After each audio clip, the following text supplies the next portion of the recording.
আমি যখন ক্লাস 8-এ উঠি তখন আমার কাছে একটা ফোন ছিল। তো আমার বেশিরভাগ পড়াশোনা হয় আমার নানুর বাড়িতে। কারণ মানে কি এরকম যে আপনি জন্মের পর থেকে বাবাকে দেশের বাইরে দেখেছেন? হ্যাঁ, ওকে। ওইখানে সবার সাথে যোগাযোগ রাখতাম এতটুকুই, কারণ নানুর বাড়িতে ছিলাম। তো উনি বেশি একটা কিছু বুঝতো না, তো সেই জন্য আমার কাছে ফোনটা দেওয়া হয়েছে সবার সাথে কন্ট্যাক্ট করার জন্য। তো একদিন স্কুল থেকে আসছি 4টার সময়, এসে দেখি একটা অপরিচিত ফোন আসছে। অনেকবার ফোন আসছে, তো নাম্বারটা অপরিচিত দেখে আমি আরেকবার মিস কল দিই। ওকে। দেওয়ার পর ওইখান থেকে ব্যাক করার পর আমি সালাম দিই, যেটা বলার দরকার ভালো টালো কথা জিজ্ঞেস করি। তারপর আমি ওনার নাম জানতে চাইছি, তো উনি ওনার নাম রবিউল বলছে। আমি বললাম যে আপনি কেন ফোন দিচ্ছেন, কোত্থেকে নাম্বার পাইছেন? তো উনি বলল যে দেখেন, হয়তো আল্লাহ আপনার সাথে আমার কথা বলিয়ে দিবে, সেজন্য আমি হয়তো আপনার সাথে কথা বলতে পারছি। তো তখন আমি বলছি ঠিক আছে স্যার, ফোন টোন দিবেন না। তো বলে যে আপনার সাথে কথা বলতে কি সমস্যা?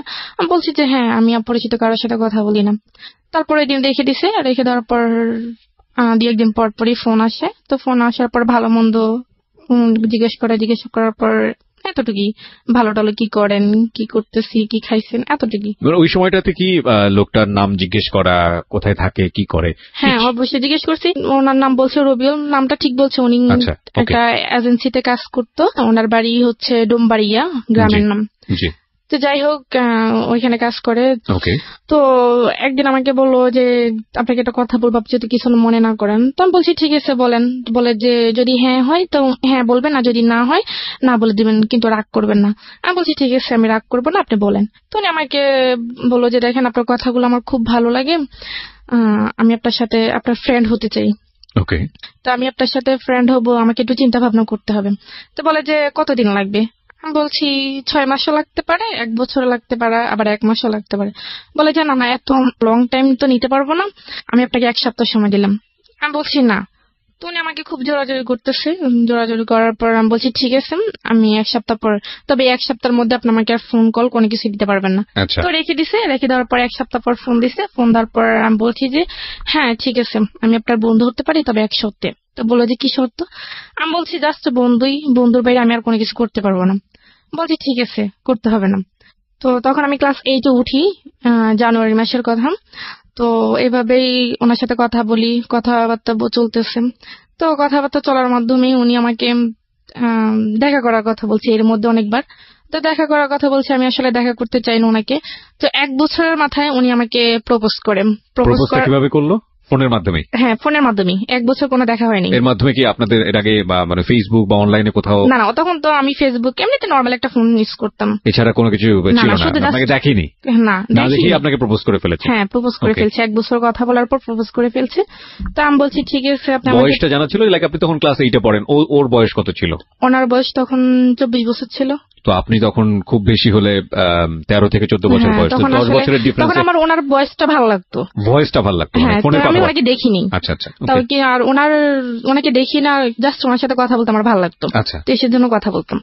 তো কথা বলার পর উনি আমাকে প্রপোজ করলো, বলে যে আপনার সাথে আপনার মানে কথা অনেক চিন্তা ভাবনা করলাম, আপনার মতো এরকম একজনকে খুঁজছি, বা আপনাকে আমার খুব ভালো লাগে, আপনাকে যদি আমার জীবন সঙ্গী হিসেবে পাইতাম তাহলে অনেক ভালো হইতো। আমি বলছি আপনি কি আমার দেখেন না? দেখেন আমি তো দেখতেও সুন্দর না, আর আপনি যেভাবে চাচ্ছেন আমি তো ওরকম না।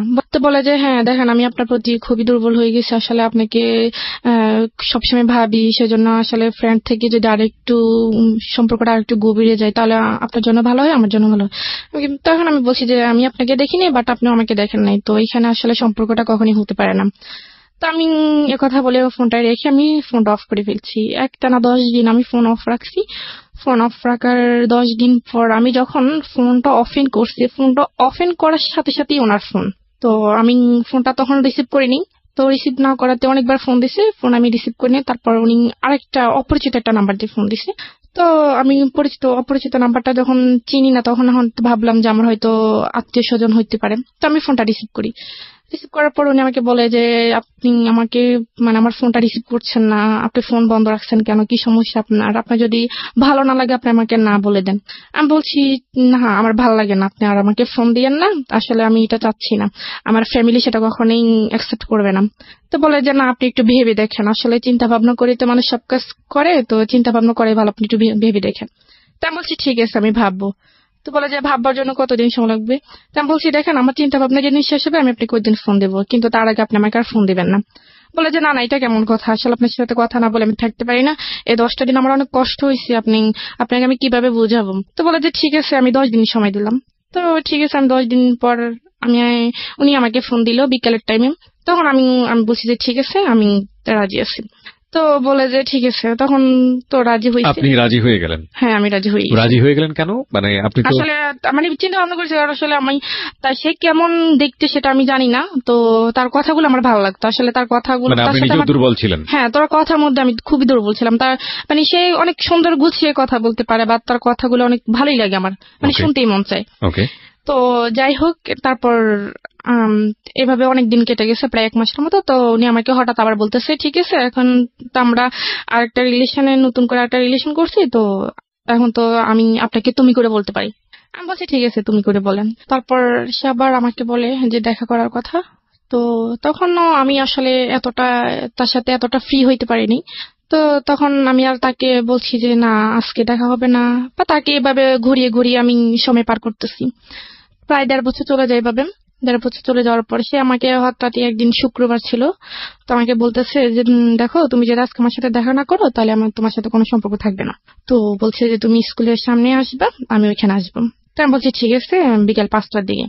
তখন আসলে আমি নানুকে বললাম যে আমি একটু বাজারে যাব। তো নানু বললো যে না এখন বাজারে দেওয়ার দরকার নেই, তো তোমার মামা আছে, তোমার মামাকে বলো যদি উনি চাইতে দেয় তো তুমি যাও। তখন আসলে মামার কাছে তো বলতে পারবো না, কারণ মামার কাছে বলবে যে তোমার কি লাগবে তুমি আমার কাছে বলো, তোমার যাওয়ার দরকার নেই। তখন আমি বলতে পারি না, তো যে কোনো কারণে আমি বাইরে হইতে পারি না। তখন আমি ওকে আর বলতে পারিনি যে আমি আসবো না। তখন আমি আবার ফোনটা অফ করে ফেলছি।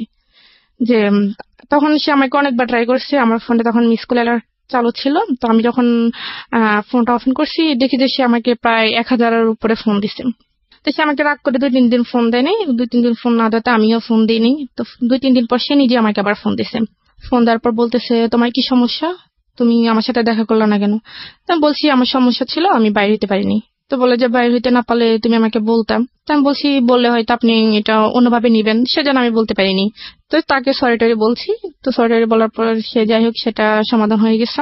কথা চলতে চলতে 2 বছর, তখন 2012 সালের লাস্টের দিকে আমার বোন, তখন আমার আব্বু বাড়িতে আসছে বিদেশ থেকে। বাড়িতে আসার পর আমাকে বাড়িতে নিয়ে আসছে। তো আমি তাকে বলছিলাম যে আমার আব্বু বাড়িতে আসতেছে, তো আমি আপনার সাথে অনেকদিন কথা বলতে পারবো না, যতদিন বাড়িতে থাকবো ততদিন কথা বলতে পারবো না, কারণ আমাদের বাড়িতে আসলে আবার কথা হবে, কথা বলতে পারবো না। তো উনি বলছে যে কেন? আমি বলছি আমার আব্বু বাড়িতে আসতেছে, তো আমি তো ফোনটা আবার ওইখানে নিয়ে যেতে পারবো না। তো বলে ঠিক আছে। তখন আমি বাড়িতে আসছি। আসার পর তো আমার আব্বু, আমার বোন, আমার ছোট ভাই, আমার বোনের একটা ফ্রেন্ড ছিল, আমার মামাদের বাসায় আসবো ঢাকায় উত্তরায়।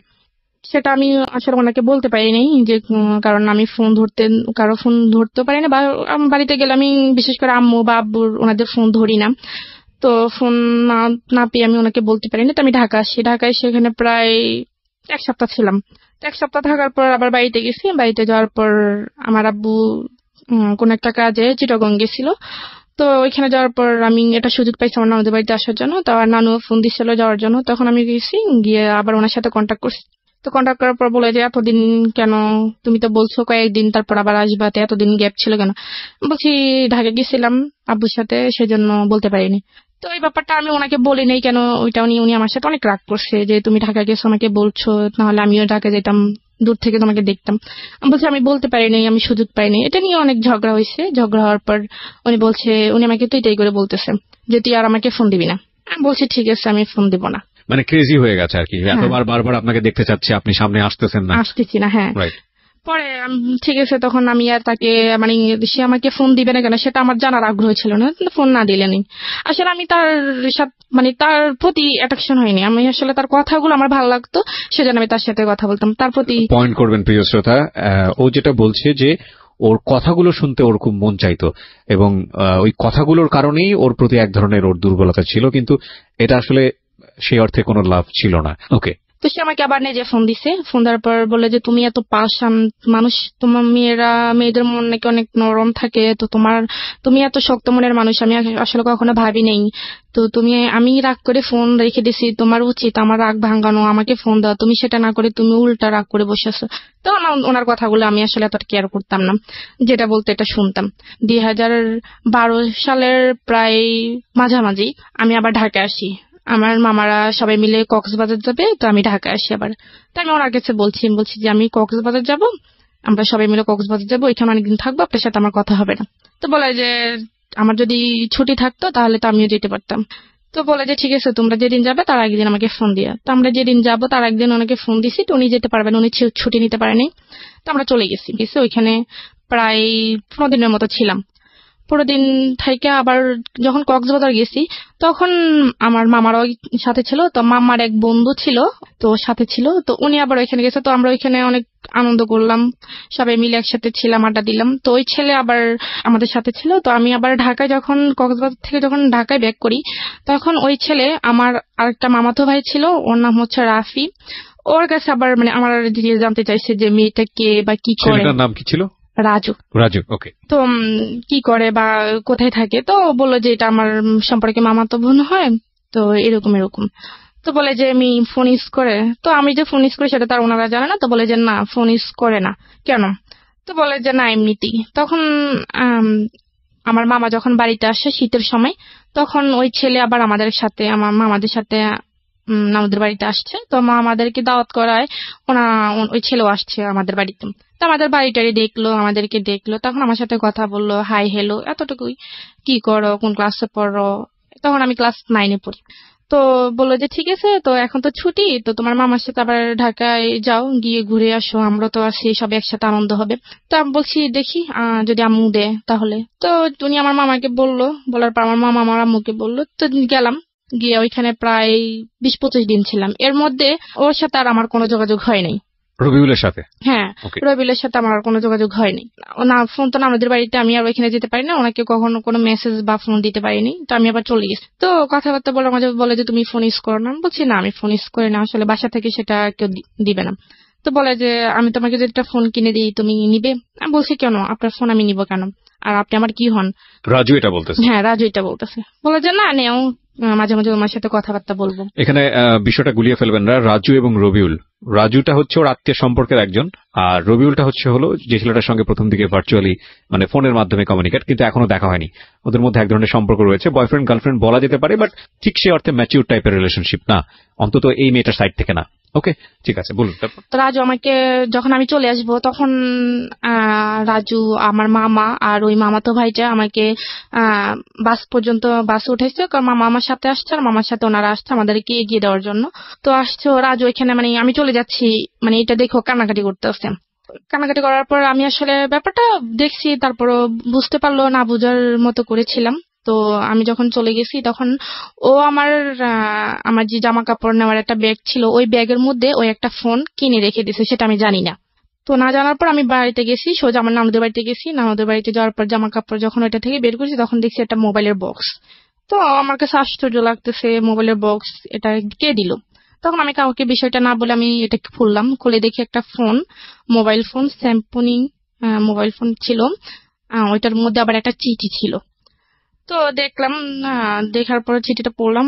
চিঠির মধ্যে লেখা ছিল যে রাজু যে আমাকে ফোনটা দিছে সেটা যেন আমি কাউকে না বলি, সেটা শুধুমাত্র আমাকে দিছে আমার সাথে একটু কথা বলার জন্য বা খোঁজ খবর নেওয়ার জন্য, বাস এতটুকুই। আর যদি ওর মোবাইলটা আমার নিতে ইচ্ছা না হয় তাহলে সেটা ফেলে দেওয়ার জন্য, কিন্তু কাউকে না বলার জন্য, এটা লিখে দিছে। তো লিখে দেওয়ার পর আমি এটা রেখে দিছি, আমি আর ফেলিনি। ওটার সাথে আবার একটা সিমও দিছে, তো আমি ওইটা অফ করছি।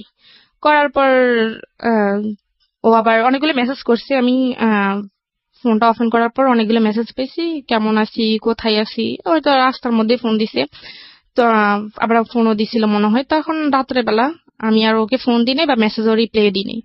তো রাত্রেবেলা সন্ধ্যার দিকে আমার নানু তখন নামাজ পড়তে গেছে, তো আমিও নামাজ পড়ে ফেলছি আগে, নানু পরে নামাজ পড়তে গেছে। পড়ার পর আমি ওই আমার আগের ফোনটা রবিউলের সাথে আবার নামাজ পড়েন? হ্যাঁ। বাহ, মাশাআল্লাহ। তো রবিউলকে মিস কল দিলাম। তো মিস কল দেওয়ার পর সে সাথে সাথে ব্যাক করলো। ব্যাক করার পর রবিউলের সাথে কতদিন পরে কথা হচ্ছে? এই প্রায় 1 মাস 10 দিন। 1 মাস 10 দিন কোনো কমিউনিকেশনই ছিল না? জি না। মানে আপনার দিক থেকে আপনি অনুভবই করেননি? না, কোনো অনুভবই করিনি। তার মানে বুঝতেই পারছেন ইট ওয়াজ নট লাভ অ্যাকচুয়ালি, কোনো লাভ ছিল না। নইলে 1 মাস 10 দিন অফ ট্র্যাকে থাকার সময় ও বিজি হয়ে গেছে অন্য কোনো জায়গাতে, রবিউল মাথা থেকে আউট হয়ে গেছে, কিন্তু যখনই ও ফিরে এসছে সময় হাতে আছে তখন আবার রবিউলকে সে নক করছে। তারপর ফোন দিলাম, ফোন দেওয়ার পর ও ফোনটা রিসিভ করার সাথে সাথে খুব কান্নাকাটি করতেছে, অনেক মানে বাচ্চাদের মতো খুব জোরে জোরে কান্নাকাটি করতেছে, আমি কেন তাকে এতদিন ফোন দিইনি। তখন আমি তাকে ব্যাপারটা বুঝিয়ে বলার পর সে আমাকে বলতেছে আমি তোমার সাথে কালকেই দেখা করতে চাই। আমি বলছি এটা কখনোই সম্ভব না, আমি কালকে দেখা করতে পারবো না, আমার যখন সময় হবে আমি তখনই আপনাকে ফোন দিব, আপনি আমার সাথে দেখা করিয়েন। এর মধ্যে রাজু আবার আমার মামাতো ভাই যেটা যার মাধ্যমে পরিচয় হয়েছিল সে আবার আমার নানুদের বাড়িতে আসছে। তো রাজু আবার আমার নানুদের বাড়িতে আসছে, আসার পর সে আমাকে ভালো টালো কথা জিজ্ঞেস করার পর আমার নানুর সাথে কথাবার্তা বলার পর সে 2 দিন ছিল। 2 দিন থাকার পর সে আবার চলে গেছে।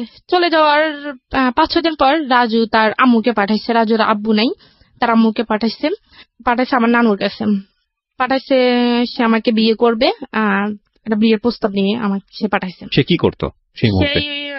পড়াশোনা করতো, অনার্স করতো। এই অবস্থায় বিয়ের প্রস্তাব দিয়ে পাঠিয়েছে? হ্যাঁ, আর ওরা মানে ঢাকায় স্থানীয় ছিল। ওকে, প্রস্তাব পাঠাইছে। তো পর আমার নানুকে ডিরেক্টলি বলছে যে আপনার নাতিকে তো আমার ছেলে খুবই পছন্দ করে, তো আপনাদের যদি কোনো আপত্তি না থাকে তাহলে আমরা এখানে একটা আত্মীয়তা করতে পারি। তো আমার নানু বললো যে দেখেন আমি তো ওর গার্জিয়ান না, ওর আব্বু আছে আম্মু আছে, আমার ছেলেরা আছে, ওদের সাথে কথা বলতে হবে, আপনি ওনাদের সাথে কথা বলেন। তো রাজুর আম্মু একদিন ছিল, তারপরের দিন সকালবেলা চলে গেছে। চলে যাওয়ার পর আমার নানু আমাকে বলতেছে যে তো রাজুর সাথে তোর কি? আমি বলছি তো না কিছু না, এমনিতে কথাবার্তা, তো এরকম কিছু না। তো বলে যে সত্যি? আমি বলছি যে হ্যাঁ। বলে যে না থাকলেই ভালো। তা আমি আর জিজ্ঞেস করিনি যে কেন আসছে বা কি আসে বিষয়। তখন আমার আব্বুর কাছে বলছে আমার মামা, রাজুর আম্মু আমার মামার কাছে বলছে, আর আমার মামা আমার আব্বুর কাছে ফোন দিয়ে বলছে। তো আমার আব্বু বলছে ঠিক আছে ছেলের একটা ছবি দাও আর আমি খোঁজ খবর নিয়ে দেখি কেমন।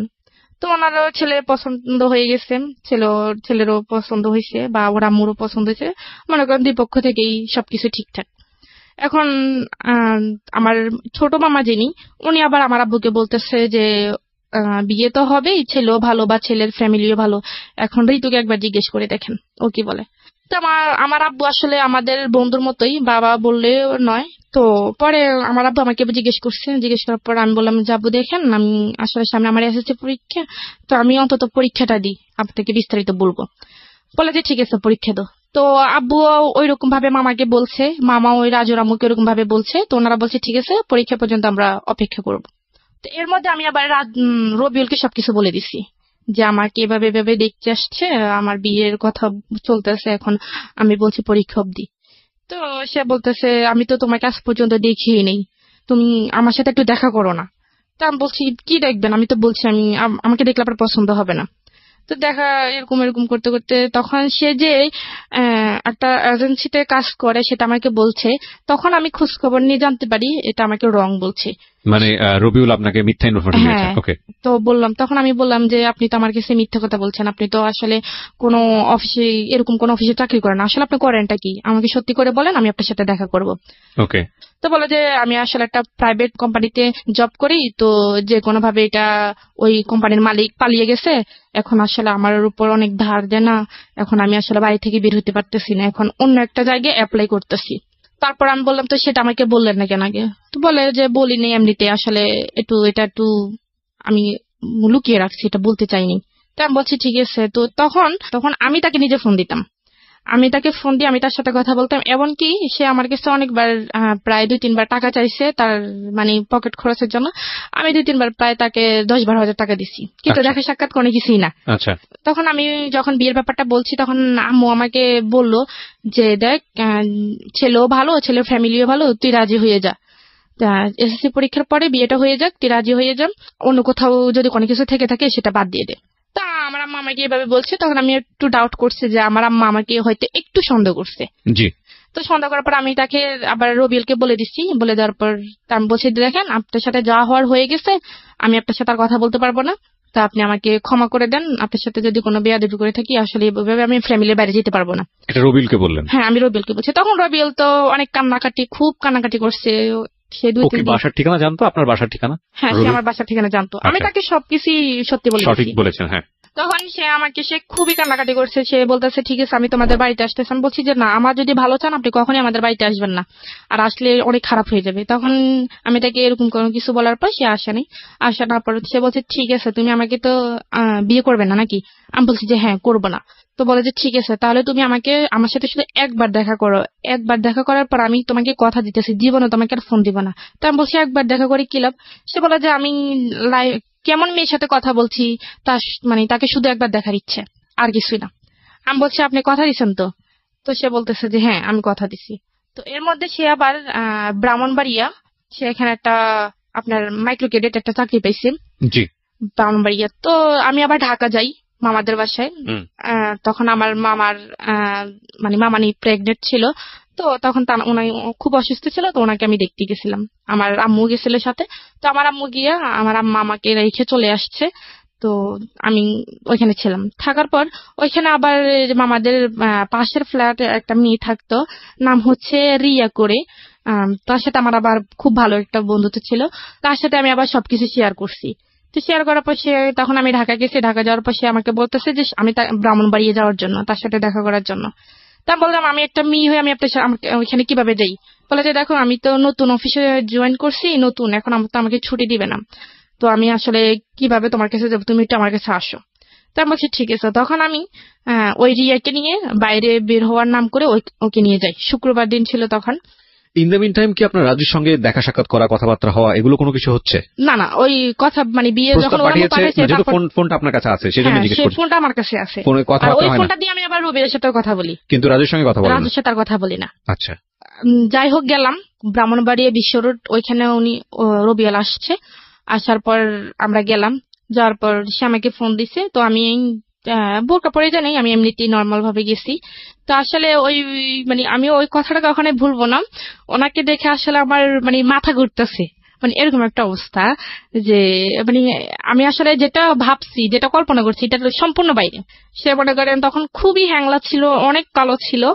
তো আমি ভাবলাম আর বাবা এটা কি, এটা তো এখন আমার ফ্যামিলি কখনো কোনোভাবে মেনে নেবে না। অডিওর সাথে ভিডিওর মারাত্মক পার্থক্য, এটা কি বলে। এবং এটাই হয় আসলে, নিজের জীবনেরও বেশ কয়েকটা অভিজ্ঞতা আছে আর কি, যেজন্যই বললাম। হ্যাঁ, তারপর তার সাথে আমি দীর্ঘ 3 বছর পর দেখা করি ওই দিন। তো 3 বছর পর ওই দিন ফার্স্ট দেখা। তো আমি আবার যখন আমি তার সাথে দেখা করতে যাচ্ছি, গাড়িতে উঠতেছি, তখন আমি আবার তাকে বলছি যে দেখেন আপনি আমাকে কথা দিয়েছেন আপনি আমার সাথে শুধু একবারই দেখা করবেন, এখন আপনি যেরকমই হন আমি আপনার সাথে দ্বিতীয়বার কথা বলবো না। সে বলছে ঠিক আছে তুমি নিশ্চিন্তে থাকো, আমি তোমাকে কখনোই বিরক্ত করবো না। তো যাই হোক সে আমাকে দেখলো, আমিও তাকে দেখলাম। দেখার পর ওইখানে একটা রেস্টুরেন্টে গেলাম। ওই দিন আমি সারাদিন তার সাথে দেখা করবে একটু আনইজি ফিল করতেছি। আসলে আমি সারাদিন খাইনি।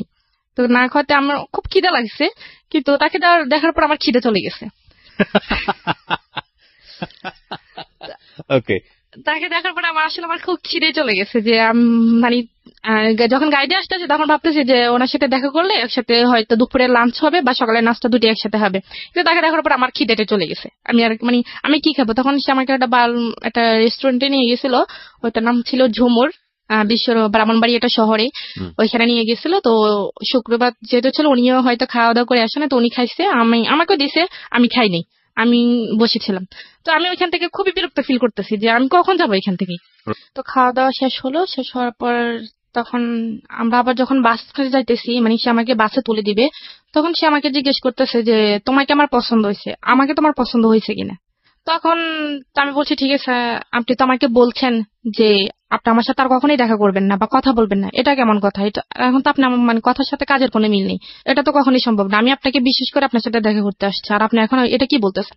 বলে যে না দেখো আমি বলে ফেলছি, এটা শুধু তোমাকে দেখার জন্য বলছি, আমি মন থেকে এটা বলিনি। আমি বলছি ঠিক আছে আমি আগে বাসায় যাই, আমি অনেক টায়ার্ড, আমি খুবই ক্লান্ত, অনেক জার্নি হয়েছে, আমি বাসায় যাই। তো আমার ফোনে চার্জ ছিল না। তো আমি যখন গাড়িতে উঠি তখন আমার ফোনে মোবাইলটা বন্ধ হয়ে গেছে। তো আমি বাসায় গেছি, বাসায় গিয়ে গোসল করলাম, গোসল টোসল করে বা ফ্রেশ হয়ে খাওয়া দাওয়া করে বাসায় গিয়ে মোবাইলটা চার্জে দিচ্ছি, বন্ধ রেখে চার্জে দিচ্ছি, মোবাইলটা খুলিনি। তো অনেকক্ষণ সময় হয়েছে, যখন বাসায় আস্তে আস্তে 6টা বাজছে। তো আমি ওনার সাথে ফোনটা অফেন করি 8টার সময়। তো ফোনটা অফেন করার সাথে সাথে উনি আমাকে ফোন দিচ্ছে। তো বলতেছে এই তুমি আমাকে কেন এতক্ষণ ফোন দেওয়া নেই, মোবাইল বন্ধ ছিল কেন? জানো আমি কতক্ষণ টেনশন ছিলাম যে তুমি আমাকে কেন ফোন দেওয়া নেই। আমি কত টেনশনে ছিলাম, আমাকে টেনশন রাখতে ভালো লাগে, মানে সে এরকম করে কান্নাকাটি করতেছে। তো আমি বলছি যে দেখেন আপনি কান্নাকাটি করতেছেন কেন, আসলে আমি আপনাকে ফোন দিব কেন, আপনি তো বলছেন আপনার সাথে আমার কোনো কথা হবে না, তাহলে আপনি আমাকে ফোন দিচ্ছেন কেন, আপনি আমাকে দয়া করে আর ফোন দিয়েন না, আমি আপনার কথার উপর বিশেষ করে আপনার সাথে দেখা করছি, সেজন্য এটা না যে আপনার সাথে আবার কথা বলতে হবে। তখন সে আমাকে বলতেছে যে তুমি যদি আমার সাথে কথা না বলো আমি মরে যাব, আমি ট্রেনের তলে নিজে জীবন দিয়ে দিব, আমি ফাঁসি দিব, মানে এরকম বিভিন্ন রকমের ব্ল্যাকমেল করতেছে। তো করার পর আমি ফোনটা রেখে দিচ্ছি। তখন ওনার সাথে আমার মানে কথাই বলতে ভালো লাগতেছে না, যে কি কথা বলবো আসলে।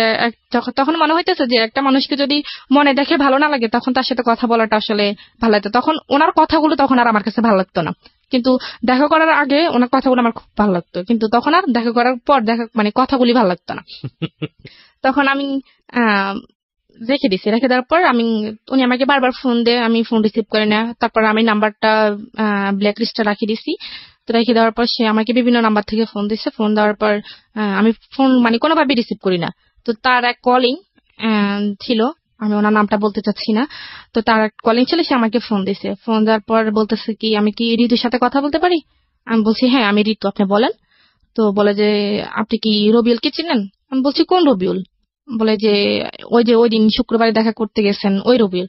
আমি বলছি না আমি এরকম আমি কাউকে চিনি না, আমি কারোর সাথে দেখা করিনি, আপনি কেন ফোন দিচ্ছেন। তো বলে যে তখন আমি ফোনটা রেখে দিছি। ফোনটা রেখে দেওয়ার পর উনি আবার ফোন দিছে। তখন আমি আবার ফোনটা কেটে দিছি। তো বারবার ফোন দিতেছে। তখন আমি বলছি যে আপনার সমস্যাটা কি, আপনি আমাকে বারবার ফোন দিয়ে ডিস্টার্ব করতেছেন কেন। আমি তো বলছি আমি রবিউল নামে কাউকে চিনি না, আপনি হয়তো ভুল নাম্বারে ডায়াল করছেন। তো বলতেছে যে দেখুন আপু আপনার সাথে আমি একটু 2 মিনিট কথা বলবো, আমাকে প্লিজ 2 মিনিট সময় দেন। আমি বলছি ঠিক আছে 2 মিনিট, তার বেশি না। বলে যে দেখেন রবিউল কিন্তু অনেকগুলো ঘুমের ওষুধ খেয়ে ফেলছে, আর ওর অবস্থা খুবই খারাপ। ও এখন কি জানি স্যালাইনে আসছে, ডাক্তার আসছে স্যালাইন টেলাইন দিছে। ও আজকে 2-3 দিন খাওয়া দাওয়া সব বন্ধ করে দিছে। দেখেন আপনি কি চান আপনার জন্য একটা মানুষ মারা যাক। আমি বলছি আমি কেন চাইবো, আমি তো ওনাকে বলিনি যে আমার জন্য উনি মরুক, আমি তো বলিনি যে আমার জন্য না খেয়ে থাকুক, উনি এমন করতেছে কেন। বলে যে একটা মানুষ যদি একটা মানুষের সাথে কথা বললে তার জীবনটা বেঁচে যায়, তাহলে সেটা আমার মনে হয় সেটা একটা ভালো কাজ। আপনি যদি আপনার ভালো কাজের জন্য যদি ওই মানুষটার জীবন মানে প্রাণে বেঁচে যায়, তাহলে তা আপনি আল্লাহর কাছে ভালো পাবেন। উনি আমাকে এরকম করে বলতেছে। তখন আমার কাছে একটু খারাপ লাগে। আমি বলছি মানুষটা আসলে সত্যি সত্যি যদি আবার মরে টরে যায় তখন তো মানে আপনার অন্তরে একটু মায়া হয়েছে তার জন্য। হ্যাঁ মায়া হয়েছে। তখন আমি বলছি ঠিক আছে ওনার কাছে দেন। তো বলে যে উনি তো এখন অজ্ঞান অবস্থায় আছে, ওনার জ্ঞানে আসলে আমি আপনাকে ফোন দিব। তো বিকেলের দিকে উনি আবার ফোন দিচ্ছে। ফোন দেওয়ার পর বলতেছে যে নেন রবিউল ভাইয়ের সাথে কথা বলে। তো আমি বলছি, তখন আমি ওনাকে তুই করে বলছি। আমি বলছি যে তোর সমস্যা কি, তুই আমাকে বলছস যে তুই আমার সাথে কথা বলবি না, আমাকে আর ফোন দিবি না, তো তুই এরকম করতেছস কেন, তুই কি আমাকে ফাঁসাতে চাইতেছস, সামনে আমার বিয়ে, আমি তো তোর সাথে কখনোই কথা বলতে পারবো না। তো সে আমাকে বলতেছে তুমি আমাকে যা গালি দাও মারো যাই করো আমি তোমাকে বারবার ফোন দেবো, আর তুমি যদি তা আমার ফোন রিসিভ না করো বা মোবাইল বন্ধ করে রাখো সমস্যা না, আমি তোমার বাড়ি চিনি, আমি তোমার আব্বু আম্মুকে গিয়ে বিস্তারিত যা বলার বলে দিব। আমি বলি কি বলবেন। বলে যে যা বলার বলবো, যাতে তোমার আব্বু আম্মুও কখনো মুখ দেখাইতে না পারে আর তুমি না দেখাতে পারো। তখন আমি বুঝতে পারছি সে আমাকে এক ধরনের ব্ল্যাকমেল করতেছে। তখন আমি বলছি যে ঠিক আছে তাহলে আমাকে কি করতে হবে। বলে যে তুমি আমার সাথে কথা বলবা। আমি বলছি ঠিক আছে আমি কথা বলবো। মানে আপনি ভয় পেলেন? হ্যাঁ আমি ভয় পেয়ে গেছি, কারণ ও আমার বাসা চেনে বাড়ি চেনে। এখন যদি আমাকে বাবাও বাড়িতে থাকে না? হ্যাঁ। তখন কি বাবা বাড়িতে থাকতো না সৌদি আরবে? না, চলে গেছে, দেশের বাইরে চলে গেছে। সুতরাং ভয় হয়েছে, বড় ভাই যেহেতু শাসন করতে পারে। হ্যাঁ এখন আম্মু তো আছে, এখন আর বলছে যে সে বাড়ির আশেপাশে মানুষদেরকেও জানাইবে। ওকে। তা আমি তার সাথে গ্রামে একটা মেয়ের কুৎসা রটনা হওয়া বা মেয়েটার নামে একটা কিছু রটনা হওয়া, এটা কিন্তু বাতাসের আগে দৌড়ায় গ্রামগঞ্জে, এবং এটা খুব স্বাভাবিক। সে আমার মানে কথাগুলো রেকর্ড করে ফেলছে। কথাগুলো রেকর্ড করছে, ফোনের কথাগুলো, আগের কথাগুলো। হ্যাঁ তখন মানে যখন ভালোভাবে কথা বলছি তখন ওই দিন আমাকে বলছে যে তোমার কথাগুলো কিন্তু আমি রেকর্ড করে ফেলছি। তখন আমি বিশ্বাস করতে চাইনি। তো সেই ওই যে ছেলেটা আমাকে ফোন দিছিল ওর কথা বললো, ওই ফোন নাম্বার থেকে ফোন দিয়ে ওই আমার রেকর্ড গুলো শোনাইছি। তো আমি তখন আরো বেশি ভয় পেয়ে গেছি যে সত্যি সত্যি যদি বলে দেয়, এখন রেকর্ড গুলো যদি সবাইকে শোনে, এখন তো তার কাছে হাতে নাতে প্রমাণ আছে, এখন তো আমি যদি বলি কেউ আমার কথা বিশ্বাস করবে না। তখন আমি বলছি ঠিক আছে আমি আপনার সাথে কথা বলবো। তো কথা বলবো এইভাবে আরো ধরেন 2 মাস কেটে গেছে। 2 মাস কেটে গেছে, এর মধ্যে আমার পরীক্ষা, আমি এসএসসি পরীক্ষা দিছি। তো এসএসসি পরীক্ষা যেদিন শেষ হবে সেদিন বিকেলে সে আমাকে ফোন দিছে, না তার আগের দিন বিকেলে ফোন দিছে। তার আগের দিন বিকেলে ফোন দিয়ে বলতেছে যে তোমার এসএসসি পরীক্ষা, তোমার তো কালকে পরীক্ষা শেষ, তাহলে তুমি তার স্কুলে যেতে পারবে না, বাসা থেকে বের হতে পারবে না, তুমি আমার সাথে জাস্ট একটু দেখা করবা, আমি তোমার সাথে দেখা করব, অনেকদিন দেখা করি না। আমি বলছি ঠিক আছে আমি দেখা করব। তখন আমাদের থানা লাকসাম থানা লাকসাম বলছি যাওয়ার জন্য। তো আমি পরীক্ষা টরীক্ষা দিয়ে আমি সোজা বাড়িতে না গিয়ে আমি লাকসাম চলে গেছি তো তার সাথে দেখা করার জন্য। তো সে ওইখানে তার কিছু বন্ধু বান্ধব আসছে, আসার পর সে আমার সাথে কথাবার্তা বললো। সে বললো যে চলো আমরা একটু ঘুরে আসি। লাকসাম ফয়জুন্নেসা কলেজের নাম মনে হয় শুনছেন, ওইখানে সে আমাকে বলে যে ওই জায়গাটা একটু সেফ আছে, আমরা একটু কথা বলি। আমি বলছি যে না, আমি কথা বলতে পারবো না, আমাকে বাসে যেতে হবে, বাসে সবাই টেনশন করবে, আমি বলে আসিনি। বলছি যে না, একটু সময় 5 মিনিট সময় দাও। তখন আমি এখানে গেছি, দেখি যে তার অনেকগুলো বন্ধু, তার প্রায় 10-12 জন তার বন্ধুরা চলে এসছে।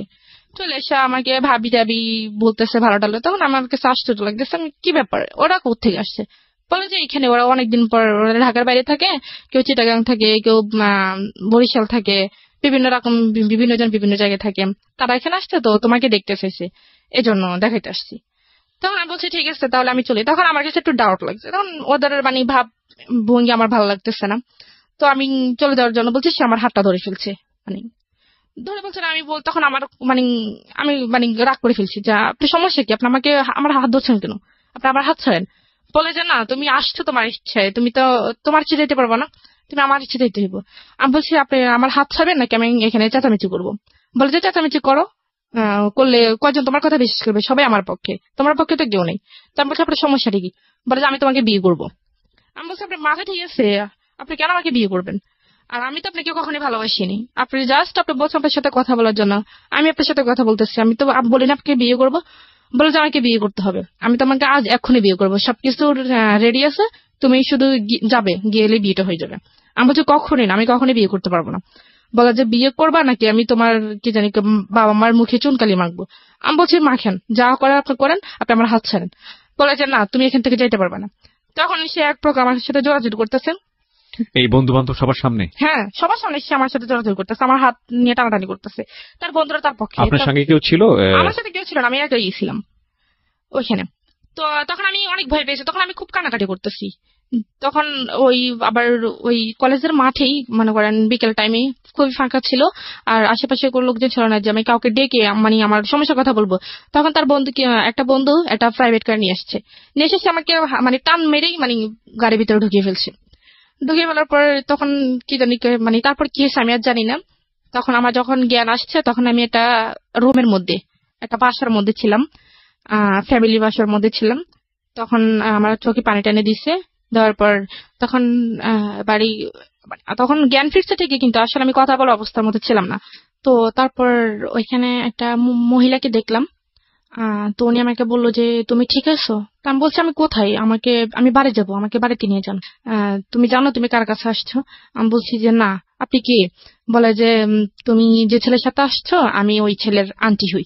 তা আমি বলছি দেখেন, উনি আমাকে জোর করে এখানে আনছে, আমার আসলে কোনো আসার ইচ্ছে ছিল না, আপনি আমাকে যাওয়ার একটু ব্যবস্থা করে দেন। বলে যে না, ওরা তো বিয়ের ব্যবস্থা করতে গেছে, তোমাদের তো নাকি আজকে বিয়ে।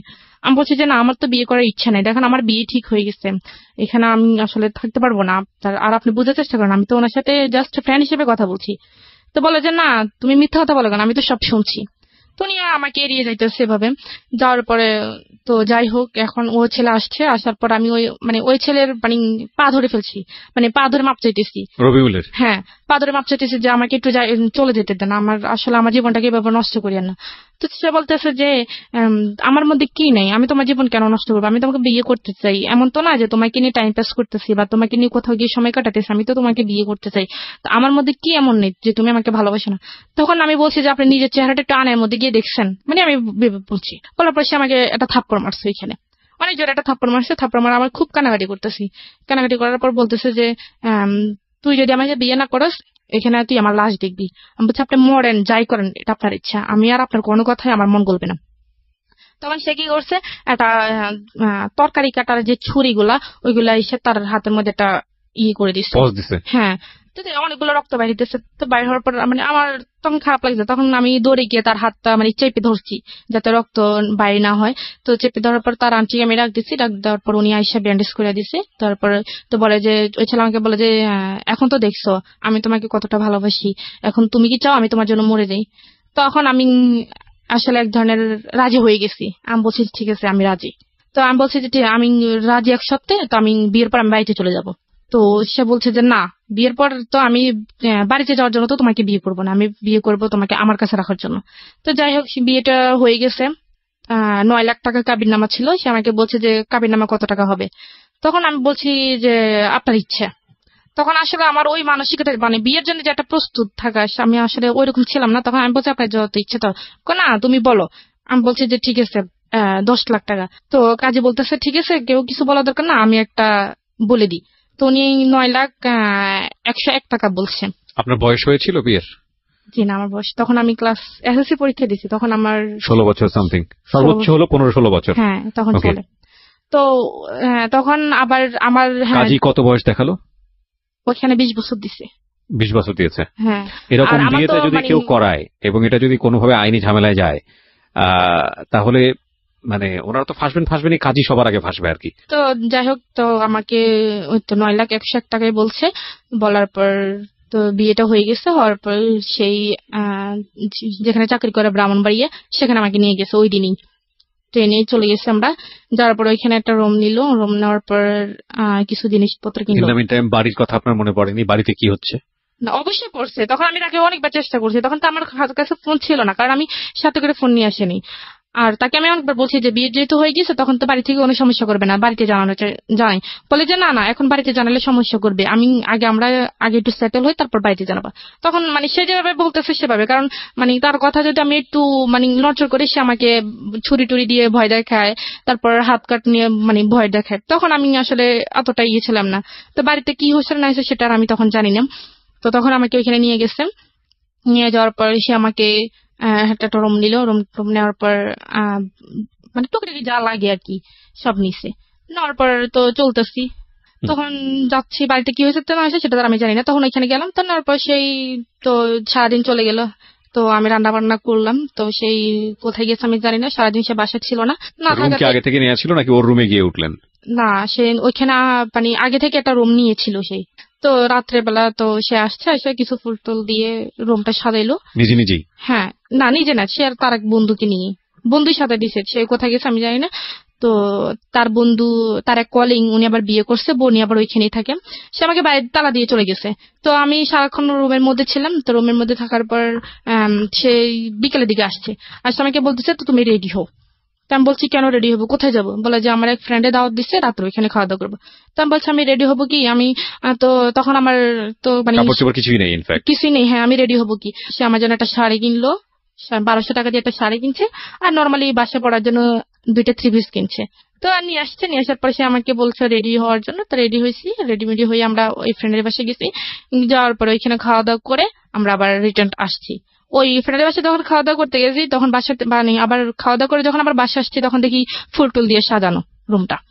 তো তখন আমি শুয়ে পড়ছি, কারণ মানে আমার মানে এত টেনশন হইতেছে যে বাড়িতে কি হচ্ছে। তখন আমি এই জিনিসটা টেনশন করতেছি। তখন আমি বারবার তাকে বলতেছি যে বাড়িতে ফোন দেন। সে বলতেছে না, বাড়িতে এখন ফোন দেওয়া যাবে না, বাড়িতে এখন ফোন দিলে তোমাকে সবাই নিয়ে যাবেন। আমি যেটা বলতেছি সে এড়িয়ে যেতেছে। তখন রাত যখন হয়েছে, তখন আমি শুয়ে গেছি।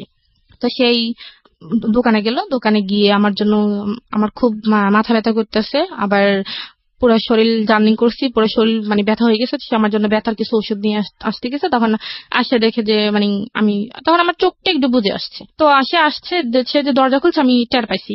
টের পাওয়ার পর আমি ওই সেভ মতে শুয়েছি। শোয়ার পর আমি একবার এক পাশে গিয়ে শুয়েছি। তো শোয়ার পরে সে আইসে আমাকে উঠাইলো, বলে যে তোমার না শরীরে ব্যথা করতেছে, ওষুধ খাও। তো আমি ওষুধটা খাইছি। খাওয়ার পর কিছুক্ষণ পর ব্যথাটা একটু কমে আসতেছে, এরকম অনুভব হইতেছে। তখন সে আমাকে বললো যে তুমি কি ঘুমাই যাবা? আমি বলছি যে হ্যাঁ, আমি ঘুমিয়ে যাব। তো বলতেছে কেন, আজকে মানুষের জীবনের একটা প্রথম রাত আমাদের, আর এই রাতের জন্য মানুষ হাজার হাজার বছর অপেক্ষা করে, তুমি এই রাতেই ঘুমিয়ে কাটিয়ে দিবে? আমি বলছি আমার কাছে এটা কোনো রাত মত মনে হয় না, আমার ঘুম আসতেছে, আমি ঘুমাবো। বললো যে না, আমার সাথে কথা বলো। আমি বলছি যে আপনার সাথে আমি কথা বলবো কালকে। তার কথা আমি আসলে এক কান দিয়ে নিতেছি, আর কান দিয়ে ফেলে দিচ্ছি। আমার মূল উদ্দেশ্য হচ্ছে আমি যদি কোনো রকম একটু সুযোগ পাই, আমি পালিয়ে যাবো, বাড়িতে গিয়ে তারপর সব ঘটনা বলে দিব। হ্যাঁ, পালিয়ে যাবো। তখন আমার খুব ঘুম আসতেছে। তখন আমি একবার মানে বসা অবস্থা ঘুমিয়ে গেছি। তখন ঘুমিয়ে যাওয়ার পর সে আমাকে মনে হয় শোয়াইছে। তখন আমি আর বলতে পারবো না কি হয়েছে। তখন সকালে সে আমাকে আবার তালা মেরে চলে গেছে, অফিসে চলে গেছে। আশেপাশে ফ্ল্যাটে কেউ ছিল না আপনাদের? হ্যাঁ ছিল, তো আপনি তো ওখানে নক করে বললেও তো বলতে পারতেন। মানে গেটটা এমন ভাবে ছিল, মনে করেন দরজাটা ছিল বাইরে আর ভিতরে আবার আরেকটা ইয়ে ছিল, মানে গ্রিলের মতো।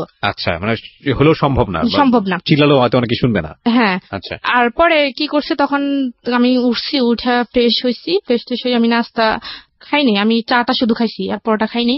তো না খাওয়ার পর এখন আমি রান্না বান্না কোনো কিছু করি না, সে দুপুরে খাওয়ার জন্য আসছে। বাচ্চা ঠিক কিছু সমস্যা না, রান্না করে না, আমি হোটেল থেকে নিয়ে আসছি। তখন সে হোটেল থেকে মাছ আর কি জানি নিয়ে আসছে, আমার মনে নেই। তো নিয়ে আসার পর সে মানে আমাকে খাই দিতে চাইতেছে, তো আমি খাই নেই। তো সে আমাকে 2-3 বার এরকম করতেছে। তখন আমি কি করছি, আমি প্লেটটা ফেলতে চাই নাই, মানে ধাক্কা দেওয়ার একটু জোরে লেগেছে, প্লেটটা মাটিতে পড়ে গেছে। পরে কাঁচের প্লেট ছিল, ওটা ভেঙে গেছে। ভেঙে পর সে রাগ করে ফেলছে, সে আমাকে একটা ধাক্কা দিয়ে ফেলছে। ধাক্কা দেওয়ার পর আমি একটা দেয়ালের মধ্যে গিয়ে একটু বাড়ি খেয়েছি কপালের মধ্যে, তখন কপালটা ফুলে গেছিল। তো ফুলে যাওয়ার পরে তখন আমি বলছি যে মানুষ আমার বিয়ের একদিন না যাইতে আমার উপর এরকম টর্চার শুরু করতেছে, সে মানুষ আমাকে কিভাবে সারা জীবন ভালো রাখবে সেটা আমার ভালো জানা হয়েছে। তো বলে যে কি জানি কয়, না তোকে তুই যতই ইয়ে করস, চালাকি করস, তুই এখান থেকে যাইতে পারবি না, তোকে যেহেতু আমি বিয়ে করছি এখানে থাকতে হবে। তখন এভাবেই আমি আসলে একটা না প্রায় 2 দিন খাইনি। 2 দিন মানে শুধু একটু চা খাইছি, আর কিছু না, চা খাই আর পানি খাই। তখন আমার শরীরটা খুবই দুর্বল হয়ে গেছে। তো তখন সোমবার দিন ছিল, সেই অফিস থেকে লাঞ্চের সময় আসার পর সে আসছে, আমি গোসল করতে গেছি। তো গোসলখানার আবার ভিতরে একটা দরজা আছে, মানে একটু বড়, মানে একটা মানুষ কোন রকম মানে বাইরে হতে পারবে। তখন সে যখন অফিসে থাকতো না, তখন আমি ভিতরে মানে চেষ্টা করতাম যে কোন দিক দিয়ে বের হওয়া যায়। তখন আমি ওই বাথরুমের ভিতরে ওই জায়গাটা দেখছি। দেখার পর আমি মানে ওইটার মধ্যে একটা কোমর ছিল, কোমরের উপর দাঁড়িয়ে ওইটার মধ্যে আর একটা মোড়া দিয়ে আমি দেখছি যে ভিতরে মানে দাঁড়ানোর মতো কোনো পজিশন আছে কিনা। তখন দেখছি যে না, ভিতরে মানে নিচে দাঁড়ানোর মতো একটু জায়গা আছে, মানে একটা পা রাখা যাবে। তখন আমি কি করছি, তখন তো আমি বাথরুমে চলে গেছি, জামা কাপড় নিয়ে গেছি। আমি মানে ভাবছিলাম যে সে যদি জড়িয়ে এসে পড়ে, তখন আমি এটা অজুহাত দেখাতে পারবো যে আমি গোসল করতে গেছি। তো সে আসছে, আসার পর আমি তো বাথরুমে ছিলাম, সে আসতে আমি শুনে নিই, সে অনেকক্ষণ হয়েছে মনে আসছে। তো আমি মানে চেষ্টা করতেছি এটার উপর ওঠার জন্য, কিন্তু উঠতে পারতেছে না। তো আমি যে মোড়া দিয়েছি, সেই মোড়াটা মানে কোমরটা একটু প্লাস্টিক টাইপের, এটা একটু পিছলে হয়ে গেছে। তো ওইটা মানে স্লিপ খেয়ে আমি পরে মনে করেন একবার পুরোপুরি অজ্ঞান হয়ে গেছি। আর শরীরটা খুব দুর্বল ছিল, আমি খাই নেই, মানে অজ্ঞান হয়ে গেছি। অজ্ঞান হয়ে যাওয়ার পর সেই আওয়াজ পাইছি, আওয়াজ পর সেই দরজাটা ধাক্কাইতেছে। তো দরজার সিট কিনে ছিল, সেটাও মানে ধাক্কাতে এটা খুলে গেছে। খুলে যাওয়ার পর আমাকে রুমে আনছি, রুমে আইনা তো একটা ডাক্তার আনছে। ডাক্তার আনার পর ডাক্তার বলতেছে কি ব্যাপার, উনি তো খুবই দুর্বল, ওনাকে একটা স্যালাইন দিতে হবে। তো বলছি ঠিক আছে স্যালাইন দেন। তো ডাক্তার আমাকে একটা স্যালাইন দিল। স্যালাইন দেওয়ার পর আমার জ্ঞান আসছে, আমার হাতে স্যালাইন দেওয়া। সে আমার পাশে বসে আছে, আমার মাথায় হাত বুলাই দিতেছে। তো সে বললো যে তোমার সমস্যা কি, তুমি খাওয়া দাওয়া করো না কেন, তুমি কি মরে যাবে নাকি?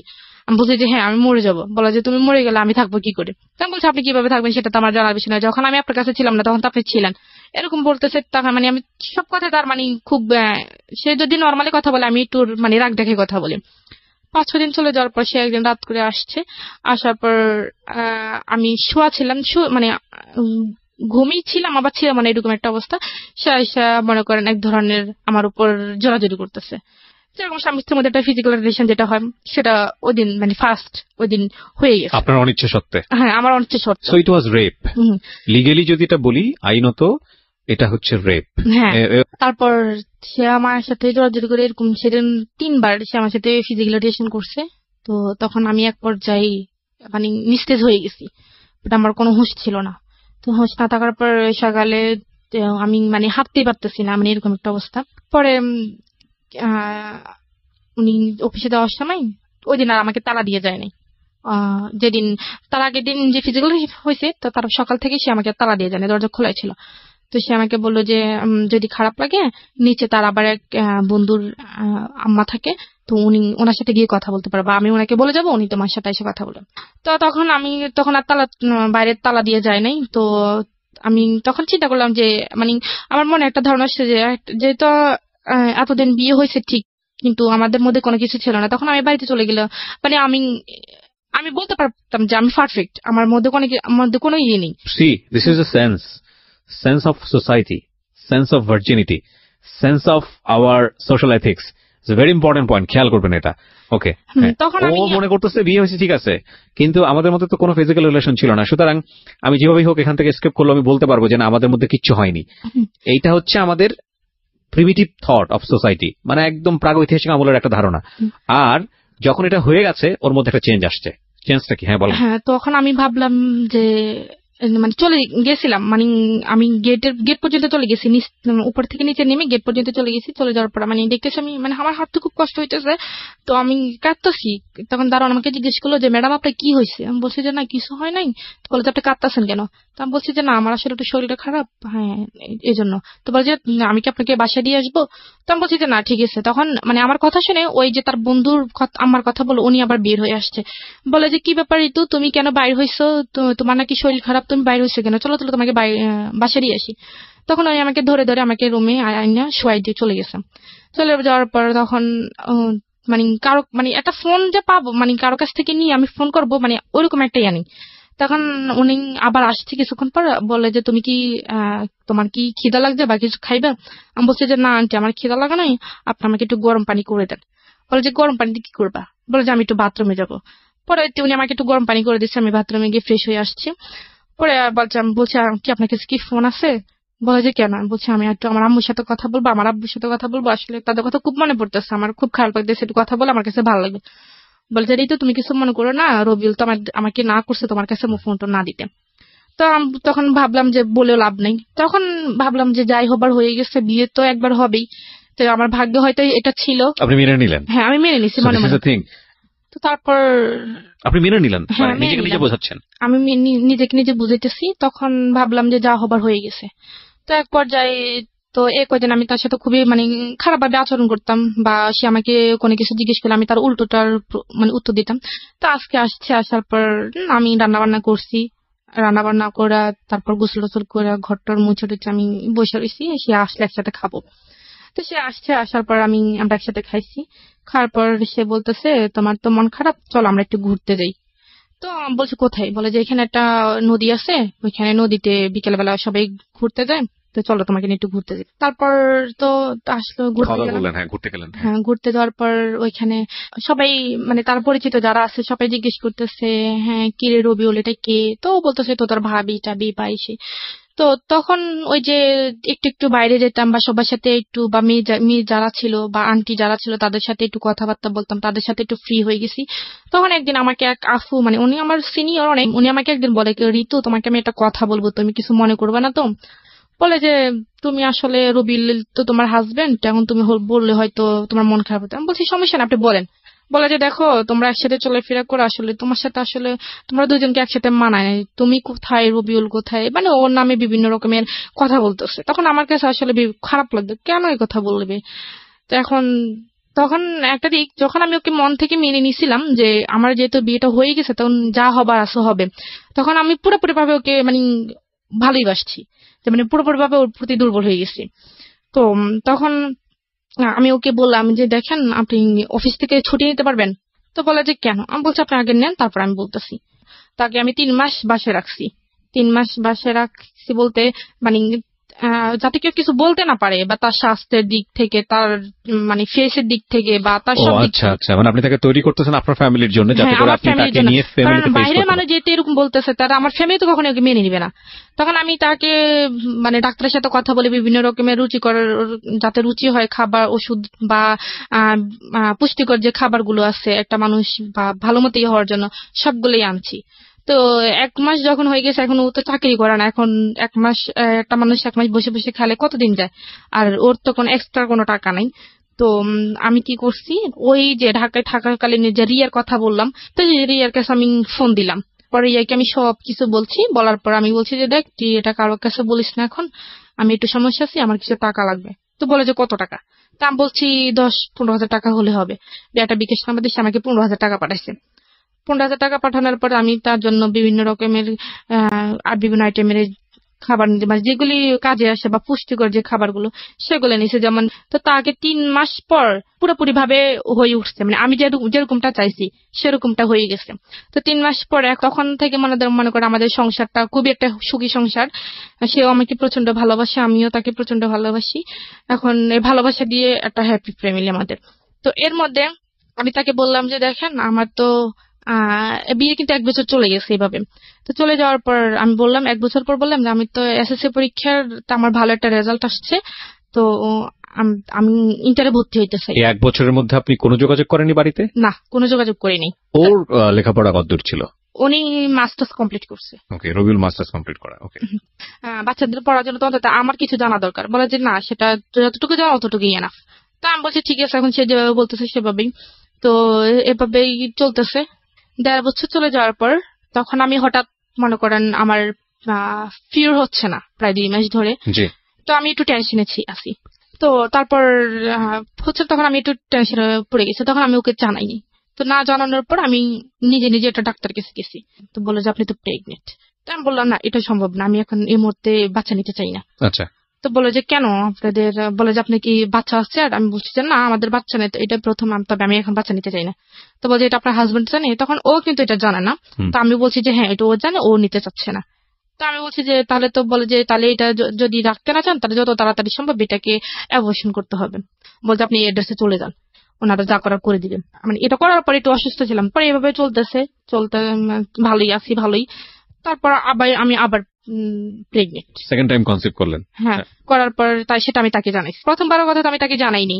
দ্বিতীয়বার যখন হয়েছে তখন আমি যাকে জানাইছি, তখন আমার 3 মাস হয়ে গেছে। 3 মাস হয়ে যাওয়ার পর তো বলছে না, আমি তো এখন বাচ্চা চাইতেছি না, কারণ আমি তোমাকে তো এখন আমাদের বাড়িতে নিয়ে যাইনি। এখন যদি বাচ্চা হয়ে যায় তখন মানুষ কি বলবে? আমি এখন বাচ্চা, তুমি যেটা যা করো তাড়াতাড়ি করো। তখন ডাক্তার কাছে আসছি, ডাক্তার কাছে আসে তো আবার ওই ভাবি আমার বলছে যে একটা হোমিও ডাক্তার আছে, ওইখানে গেলে হোমিও কিছু ওষুধ দিলে ওইটা নাকি হয়ে যায়। যাই হোক, আপনি এটাকে অ্যাবর্শন করেছেন না করেন নাই? না, করিনি। সেকেন্ড টাইমটা কি আপনার বেবি? হ্যাঁ। ওকে, তারপর?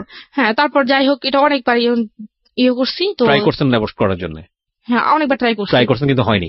মানে এটা করতে গিয়ে আমি নিজে মরে যেতেছি। তো পরে তারপর যাই হোক এটা হয়ে তখন থেকে সে আমার উপর মানে আমার সাথে খুব খারাপ ব্যবহার করতেছে। তারপর সে আমাকে বিভিন্ন রকমের এক কথা 2 কথা ভালো কথা বলে সে আমার সাথে খারাপ ব্যবহার করে। আর আমার বাপ মা নিয়ে সে আমাকে গালিগালাজ করে।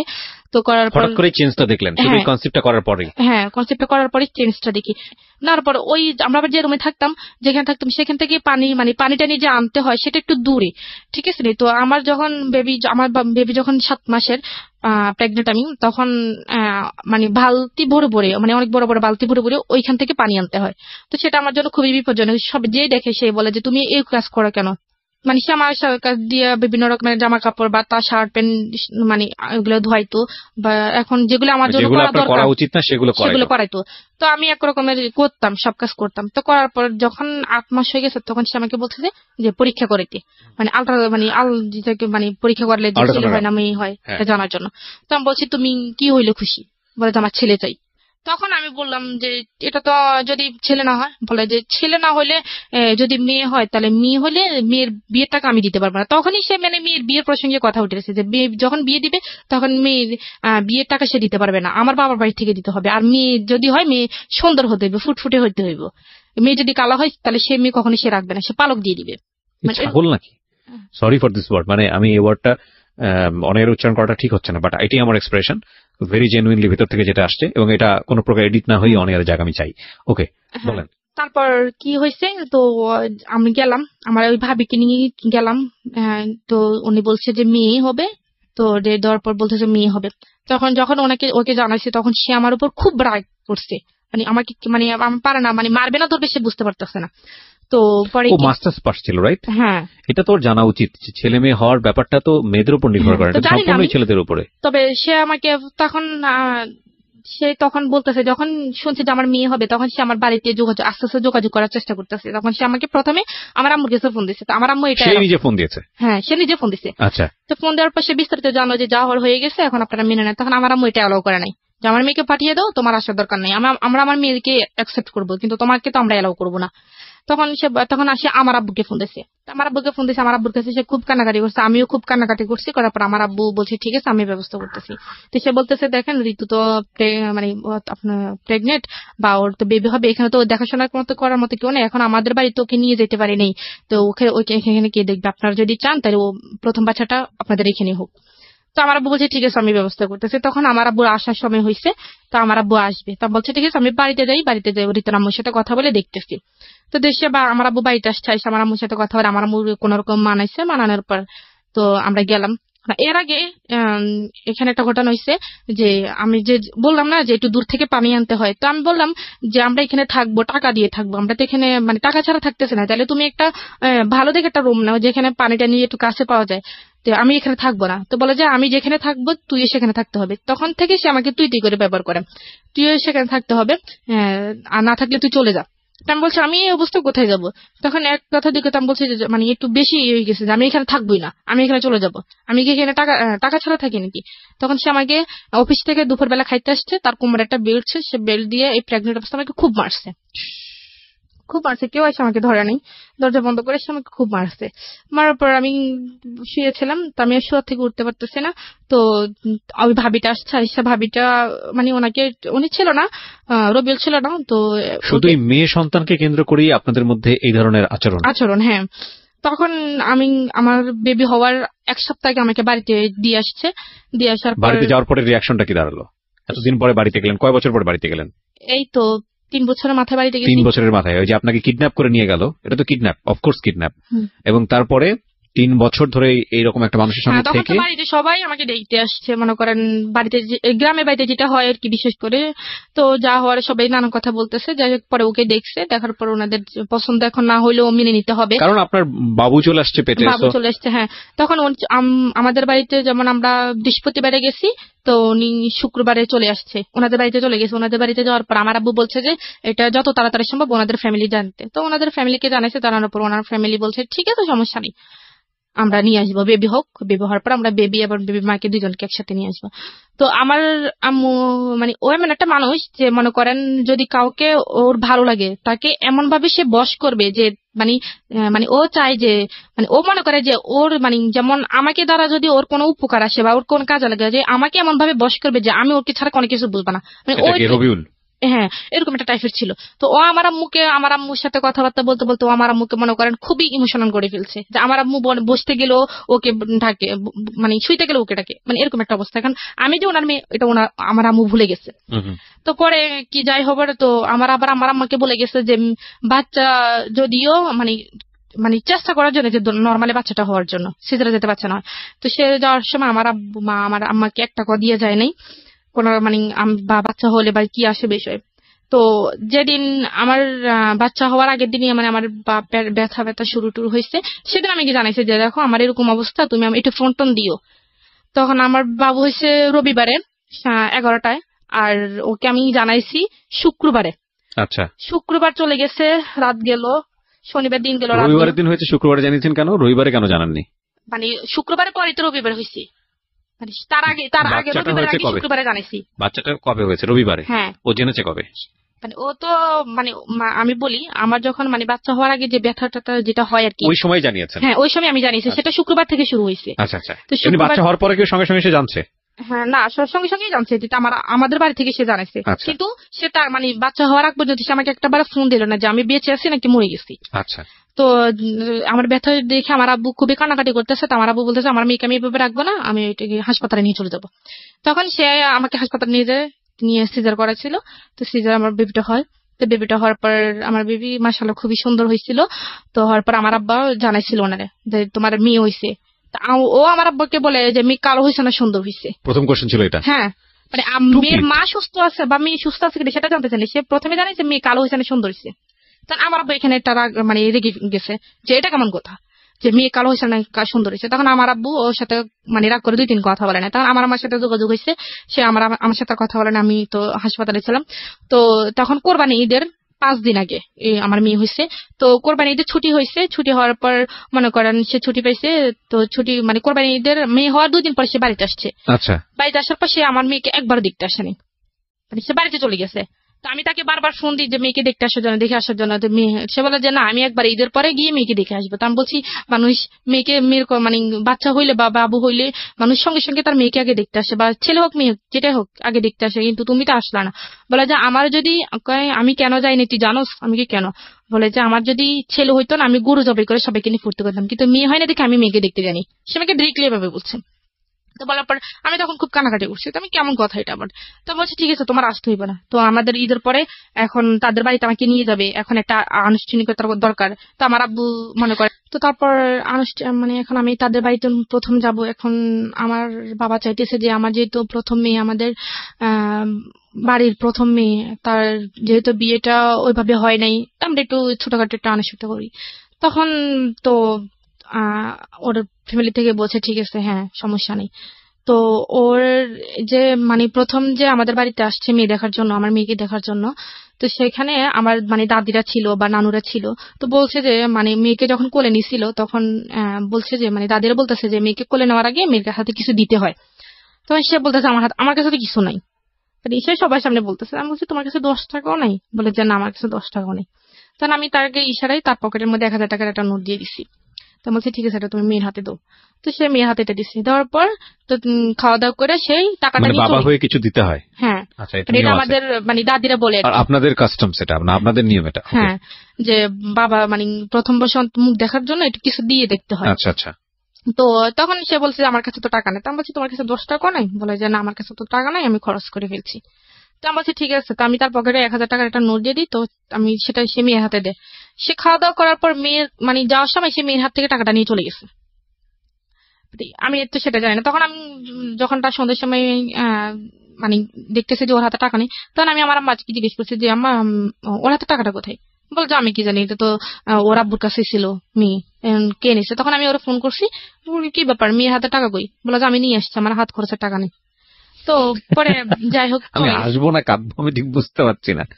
Such a stupid you are. আমি জানি না এগুলো কতটুকু সত্যি, but if you really like this kind of husband, you don't have any potentiality to be a husband. Believe me. বাপ হওয়ার তো যোগ্যতাই নাই, এ ব্যাপারে কোনো সন্দেহই নাই। হ্যাঁ বলেন। পরে তো ওদের বাড়িতে যাওয়ার জন্য আনুষ্ঠানিকতা দরকার। এখন আমার আব্বু বলতেছে যে এখন মানে আমাকে কিছু দিবে, এখন ওনাদের কোনো কিছু চাহিদা আছে কিনা। তো যখন সে আমাকে বিয়ে করার কথা বলছে তখন আমি তাকে বলছি যে আমাকে বিয়ে করতে হলে শ্বশুর বাড়িও পাইবা না, কিন্তু শ্বশুর বাড়ির কোনো কিছু আশা করতে পারবা না। তখন সে আমাকে বলছে একটা কথা যে আমি তোমাকে চাইছি, তোমাকে পাইছি, আমার আর কিছু লাগবে না। ইনফ্যাক্ট যে সিচুয়েশনে ছিল সেই সিচুয়েশনে সে এটাই বলবে। হ্যাঁ এছাড়া কোনো ইয়েও নাই। হ্যাঁ তখন সে এখন যেহেতু আমার আব্বা যেহেতু এখন একটা আনুষ্ঠানিকতা করতেছে, তখন সে অনেক কিছু চেয়ে বসছে। তারপর সেই এখন বলতেছে যে আমার যৌতুক যেটাকে বলে, হ্যাঁ যৌতুক যেটাকে বলে। তো তারা একটা ঘর দিছে, অনেক বড় একটা ঘর দিছে, সেটার 4টা রুম। তো তাদের রুমে কোনো কিছু নেই। এখন মানে বলতেছে তাদেরকে এক ঘরের ফার্নিচার দিতে হবে, এক ঘরের ফার্নিচার দিতে হবে। তো আমার আব্বু সেটার মানে রাজি ছিল, যে তো ওরা প্রথম মেয়ে, তো যা চাইবে তাই দিবে। এখন ফ্রিজ থেকে শুরু করে সোফা থেকে শুরু করে এভরিথিং যত কিছু আছে সম্পূর্ণ কিছু দিছে। তো এরপরে ওর আব্বা মা বলছে যে মেয়ে যখন শ্বশুর বাড়ি থেকে বাপের বাড়িতে আসবে বা বাপের বাড়ি থেকে শ্বশুর বাড়ি আসবে তখন বলবে যে মেয়ের সাথে কিছু নেই, বা সোনা দানার ব্যাপারে যেটা বলছে। তো আমার বাবা কি করছে, আমাকে প্রায় 5.5 ভরি স্বর্ণ দিছে, 1 ভরি ফার্নিচার দিচ্ছে, আবার 7.5 ভরি স্বর্ণ দিচ্ছে। এবার ওদের পক্ষ থেকে মনে করেন। আচ্ছা এই পুরুষগুলোর কি লজ্জা করে না? আমাকে একটা কথা বলেন তো, আপনারা তো আল্লাহ হাত দিছে দুইটা পা দিছে, যেই ভদ্রমহিলাকে আপনি এত জোর জবরদস্তি করে ব্ল্যাকমেইল করে চোখে মলম মেখে নিয়ে গেলেন, 2-3 বছর কোথাও আসতে দিলেন না, বাবু আসতেছে আপনার, এবং যেখানে ছেলে হবে না মেয়ে হবে আল্লাহ আপনার উপরে সেটা নির্ধারণ করার বিষয় দিয়ে দিয়েছেন, এবং সেটা সম্পূর্ণই ছেলেদের শরীরগত বিষয়, ক্রোমোজোমের যে বিষয়টা থাকে সবাই জানে আজকাল XY XX। তো সেইটাও আপনি ব্লেসড, এরপরও আল্লাহ আপনাকে এত ভালোবেসে একটা সন্তান দিছে, এবং সেই সন্তানও দেখতে যথেষ্ট পরীর মতো সুন্দর, এবং তারপরও আপনি তার কাছ থেকে কি আদায় করতেছেন? যৌতুক আদায় করতেছেন। এটা আসলে আমি বলবো কি জানেন, আপনার বাপের ভুল। মানে টু বি অনেস্ট, আমি যদি ফ্র্যাঙ্কলি বলি, আমি যদি ওই জায়গায় চিন্তা করি তাহলে আমি যেটা করতাম যে ধৈরার ঠ্যাং ভাঙ্গা গুড়া করে দিতাম। মানে এগুলো হচ্ছে আমার একদম ওয়াইল্ড ফিলিং যেটাকে বলে। মানে যে অবস্থা আছে সবাই বলে, মানে শুনে বলে যে আমি জানি এখানকার অবস্থা জানি, আমি একটু ক্রোনোলজিক্যাল স্টেপ বাই স্টেপ মনে করেন তো দিল, যা কিছু আছে সব দিল। তারপর সে আর মানে প্রাইভেট চাকরি করবে না, তার ভালো লাগে না, সে একটা সরকারি চাকরি করবে। এটাও আপনার বাপকে জোগাড় করে দিতে হবে। হ্যাঁ, তো আমার আব্বু এখন সরকারি চাকরি করতে গেলে একটা মোটা অ্যামাউন্ট দরকার। তা আমার বাবার একটা ভালো বন্ধু ছিল, উনি একটা সোনালী ব্যাংকের একটা পোস্টের কর্মকর্তা ছিল। তো ওনাকে বলার পর ওইখানে 3 লক্ষ টাকা ঘুষ দিতে হইব। তো 3 লক্ষ টাকা ঘুষ দিতে হবে। আমার আব্বা তার ওনাকে ডিরেক্টলি বলতে পারে না, এখন আমার কাছে বলছে, আমার কাছে বলে না, আমার আম্মার কাছে বলছে, আমার আম্মা আমার কাছে বলছে। তো আমি ওর কাছে বলছি, ও বলে যে তোমার আব্বারা বলো এখন একটু ম্যানেজ করে দিতে, আমি পরে দিয়ে দিব। তা আমি বলছি যে দেখেন আপনাদের জামাইয়ের কাছে তো এখন টাকা পয়সা নেই, আপনি একটু ম্যানেজ করে দেন, ওর হাতে টাকা হলে দিয়ে দেবে। তারপর আমার আব্বা দিল। তারপর ওই টাকাটা আর কখনো সে ফেরত দেয় নাই। তাকে একটা চাকরি পাইয়ে দিচ্ছে, সে টাকাটা আর কখনো সে ফেরত দেয় নাই। ফেরত না দেওয়ার পরে এইভাবে চলে গেছে। এখন বাচ্চারা যখন ছোট থাকে তখন তো একটু চিল্লাচিল্লি করে রাত্রের বেলা ঘুমানোর জন্য। তো তখন শীতের দিন, তো মেয়েটা রাত্রেবেলা মানে হঠাৎ ঘুম থেকে উঠছে, উঠে মনে করেন কানাকাটি করতেছে। তখন সে আমাকে বলতেছে যে বাইরে থেকে একটা বালতি পানি নিয়ে আসো, আইনা মেয়েরে বালতির ভিতরে ডুবিয়ে রাখো, সকালবেলা উঠেও। মানে তো চিল্লাচিল্লি করতেছে কেন, তার চিল্লাচিল্লি করবে না। তার মধ্যে তুমি কি পাগল হয়ে গেছো? ও এতটুকু একটা বাচ্চা কি বোঝে? তুমি কি জানি চুবাই রাখতে বলতেছে, পানির মধ্যে চুবাই রাখতে বলতেছে। হ্যাঁ, শীতের দিনে এক বালতি পানি আই না পানির ভিতর ওরে চুবাই রাখতে, আর সকালবেলা উঠেইতে। ও চিল্লাচিল্লি করে কেন? তারপর তখন আমি খুব কানাকাটি করছি। তখন আমি ওরে নিয়ে বাইর হয়ে গেছি রাত্রেবেলা। বাইর হয়ে গিয়ে আমি বারান্দার মধ্যে এসে সারা রাত কাটাইছি। কাটার পরে তখন সে আবার তাদের বাড়িতে গেলাম। যাওয়ার পর মনে করেন তার বাবা মা 4টা ভাই, অনেক বড় একটা সংসার। আমি কখনো ভাত রান্না করি নাই। তাদের বাড়িতে গিয়ে সম্পূর্ণ কাজ করতেছে। তারা গরু পালে, ধান করে, সবকিছু করছে। তার বাবা কখনোই মানে কাজের মানুষ রাখে না, সবগুলো বউদের দিয়ে করে। বউদের দিয়ে করে। আমি প্রথম, সে বড় সবার। আচ্ছা। তো আমাকে সম্পূর্ণ কাজ করতে হয়। 3 বেলা রান্না করতে হয়, ভাত রান্না করতে হয়, 1 বেলা নাস্তা বানাইতে হয়, সবকিছু আমাকে করতে হয়। আমার মেয়েকে সামলাইতে হয়।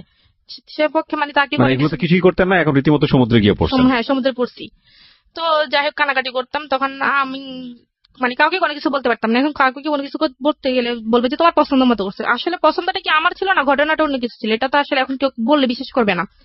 তো যাই হোক কষ্ট মানে মানিয়ে নিতাম। তখন আমি তাকে বলছি যে আমি এখানে থাকতে পারবো না, এত কাজ আমার দ্বারা সম্ভব না, একটা মানুষ রাখুক। আমি তো বলছি যে আমি করবো না, একটা মানুষ রাখুক, তো আমার যেন একটু হেল্প হয়।